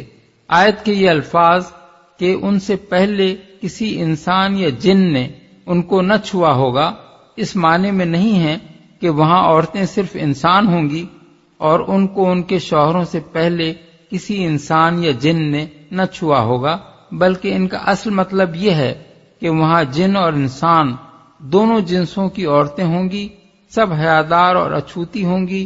نہ کسی جن عورت کو اس کے جنتی شوہر سے پہلے کسی جن مرد نے ہاتھ لگایا ہوگا، اور نہ کسی انسان عورت کو اس کے جنتی شوہر سے پہلے کسی انسان مرد نے ملوث کیا ہوگا۔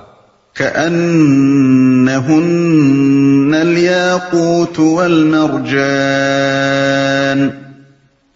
فبأي آلاء ربكما تكذبان۔ ایسی خوبصورت جیسے ہیرے اور موتی، اپنے رب کے کن کن انعامات کو تم چھٹلاؤ گے؟ هل جزاء الإحسان إلا الإحسان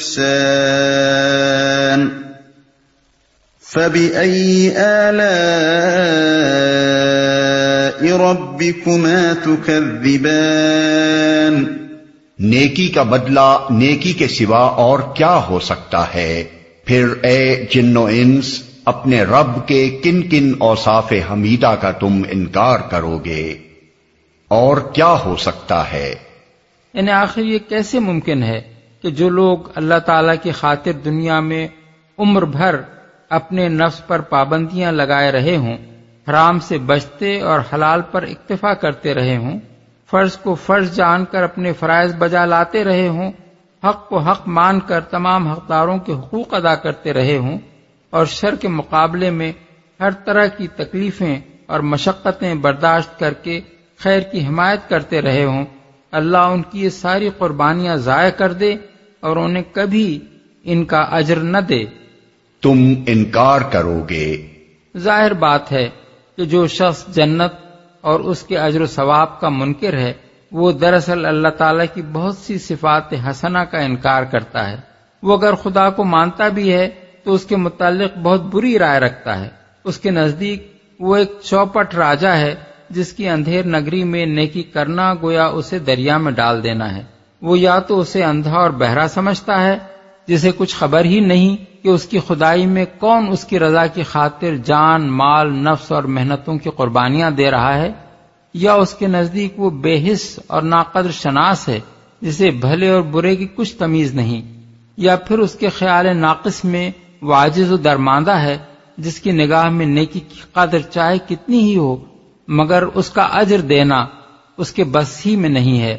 اسی لیے فرمایا کہ جب آخرت میں نیکی کا نیک بدلہ تمہاری آنکھوں کے سامنے دے دیا جائے گا، کیا اس وقت بھی تم اپنے رب کے اوصاف حمیدہ کا انکار کر سکو گے؟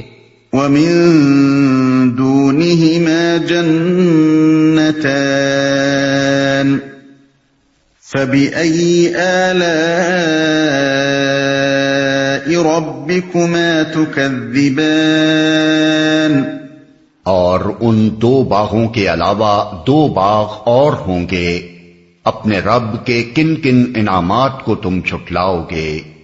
دو باغ اور ہوں گے۔ اصل الفاظ ہیں من دونہما جنتان۔ دون کا لفظ عربی زبان میں تین مختلف معنوں کے لیے استعمال ہوتا ہے۔ ایک، کسی اونچی چیز کے مقابلے میں نیچے ہونا، دوسرے کسی افضل و اشرف چیز کے مقابلے میں کمتر ہونا، تیسرے کسی چیز کے ماسوا یا اس کے علاوہ ہونا۔ اس اختلاف معنی کی بنا پر ان الفاظ میں ایک احتمال یہ ہے کہ ہر جنتی کو پہلے کے دو باغوں کے علاوہ یہ دو باغ اور دیے جائیں گے۔ دوسرا احتمال یہ ہے کہ یہ دو باغ اوپر کے دونوں باغوں کی بنسبت مقام یا مرتبے میں فروتر ہوں گے، یعنی پہلے دو باغ یا تو بلندی پر ہوں گے اور یہ ان سے نیچے واقع ہوں گے، یا پہلے دو باغ بہت اعلیٰ درجے کے ہوں گے اور یہ ان کے مقابلے میں کمتر درجے کے ہوں گے۔ اگر پہلے احتمال کو اختیار کیا جائے تو اس کے معنی یہ ہیں کہ یہ دو مزید باغ بھی انہی جنتیوں کے لیے ہیں جن کا ذکر اوپر کیا گیا ہے، اور دوسرے احتمال کو اختیار کرنے کی صورت میں مطلب یہ ہوگا کہ پہلے دو باغ مقربین کے لیے ہیں اور یہ دو باغ اصحاب الیمین کے لیے۔ اس دوسرے احتمال کو جو چیز تقویت پہنچاتی ہے وہ یہ ہے کہ سورہ واقعہ میں نیک انسانوں کی دو قسمیں بیان کی گئی ہیں، ایک سابقین جن کو مقربین بھی کہا گیا ہے، اور دوسرے اصحاب الیمین جن کو اصحاب المیمنہ کے نام سے بھی موسوم کیا گیا ہے، اور ان دونوں کے لیے دو جنتوں کے اوصاف الگ الگ ارشاد فرمائے گئے ہیں۔ مزید برآں اس احتمال کو وہ حدیث بھی تقویت پہنچاتی ہے جو حضرت ابو موسیٰ اشعری سے ان کے صاحبزادے ابو بکر نے روایت کی ہے۔ اس میں وہ فرماتے ہیں کہ رسول اللہ صلی اللہ علیہ وسلم نے ارشاد فرمایا، دو جنتیں سابقین یا مقربین کے لیے ہوں گی جن کے برتن اور آرائش کی ہر چیز سونے کی ہوگی، اور دو جنتیں تابعین یا اصحاب الیمین کے لیے ہوں گی جن کی ہر چیز چاندی کی ہوگی۔ فتح الباری کتاب التفسیر، تفسیر سورہ رحمان۔ مدهامتان فبأي آلاء ربكما تكذبان گھنے سرسبز و شاداب باغ، اپنے رب کے کن کن انعامات کو تم چھٹلاؤ گے؟ سرسبز و شاداب باغ۔ ان باغوں کی تعریف میں لفظ مدہامتان استعمال فرمایا گیا ہے۔ مدہامہ ایسی گھنی سرسبزی کو کہتے ہیں جو انتہائی شادابی کے باعث سیاہی مائل ہو گئی ہو۔ فيهما عينان نضاختان فبأي آلاء ربكما تكذبان دونوں باغوں میں دو چشمے فواروں کی طرح ابلتے ہوئے، اپنے رب کے کن کن انعامات کو تم چھٹلاؤ گے؟ فيهما فاكهة ونخل ورمان فبأي آلاء ربكما تكذبان ان میں بکثرت پھل اور کھجوریں اور انار، اپنے رب کے کن کن انعامات کو تم چھٹلاؤ گے؟ فيهن خيرات حسان فبأي آلاء ربكما تكذبان ان نعمتوں کے درمیان خوب سیرت اور خوبصورت بیویاں، اپنے رب کے کن کن انعامات کو تم چھٹلاؤ گے؟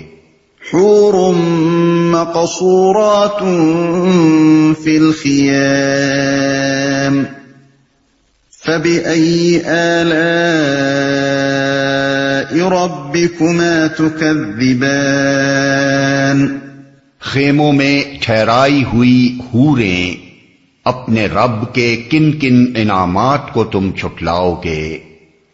خیموں میں ٹھہرائی ہوئی حوریں۔ حور کی تشریح کے لیے ملاحظہ ہو تفہیم القرآن جلد 4، تفسیر سورہ صافات اور تفسیر سورہ دخان۔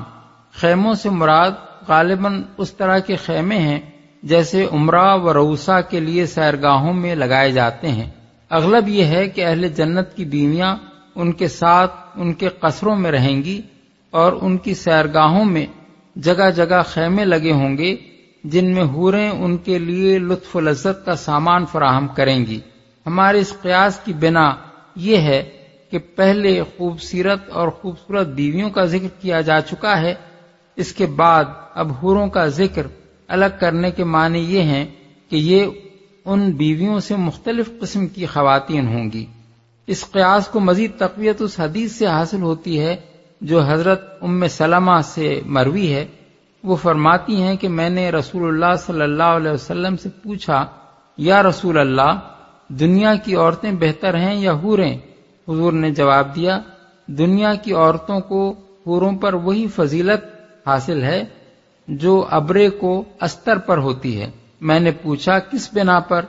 فرمایا اس لیے کہ ان عورتوں نے نمازیں پڑھی ہیں، روزے رکھے ہیں اور عبادتیں کی ہیں۔ طبرانی۔ اس سے معلوم ہوا کہ اہل جنت کی بیویاں تو وہ خواتین ہوں گی جو دنیا میں ایمان لائیں اور اعمال صالحہ کرتی ہوئی دنیا سے رخصت ہوئیں۔ یہ اپنے ایمان و حسن عمل کے نتیجے میں داخل جنت ہوں گی اور بذات خود جنت کی نعمتوں کی مستحق ہوں گی۔ یہ اپنی مرضی اور پسند کے مطابق یا تو اپنے سابق شوہروں کی بیویاں بنیں گی اگر وہ بھی جنتی ہوں، یا پھر اللہ تعالیٰ کسی دوسرے جنتی سے ان کو بیاہ دے گا جبکہ وہ دونوں ایک دوسرے کی رفاقت پسند کریں۔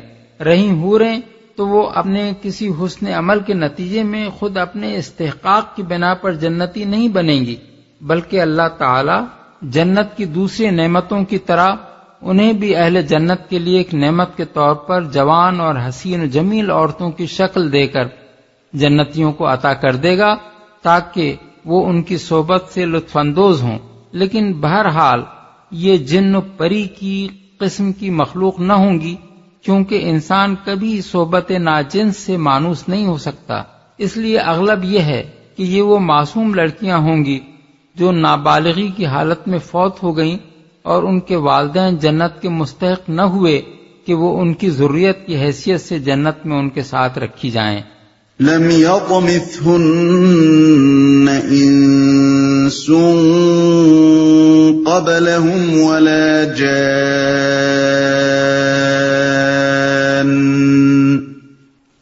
فبأي آلاء ربكما تكذبان۔ ان جنتیوں سے پہلے کبھی کسی انسان یا جن نے ان کو نہ چھوا ہوگا، اپنے رب کے کن کن انعامات کو تم چھٹلاؤ گے؟ متكئين على رفرف خضر وعبقري حسان فبأي آلاء ربكما تكذبان۔ وہ جنتی سبز قالینوں اور نفیس و نادر فرشوں پر تکیے لگا کر بیٹھیں گے، اپنے رب کے کن کن انعامات کو تم چھٹلاؤ گے؟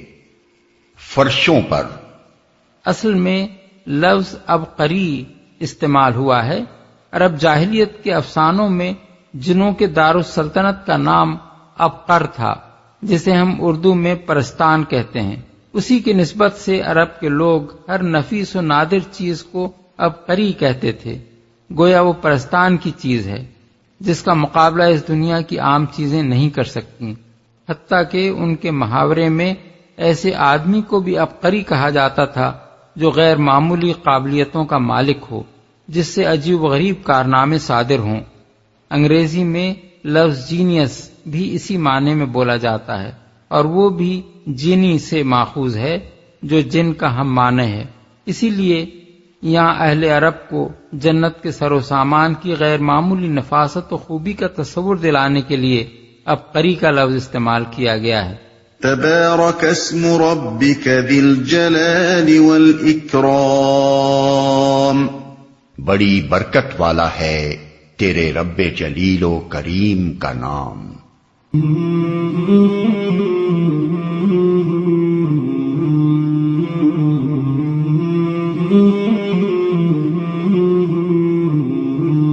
مولاي صل وسلم دائما أبدا على حبيبك خير الخلق كلهم، مولاي صل وسلم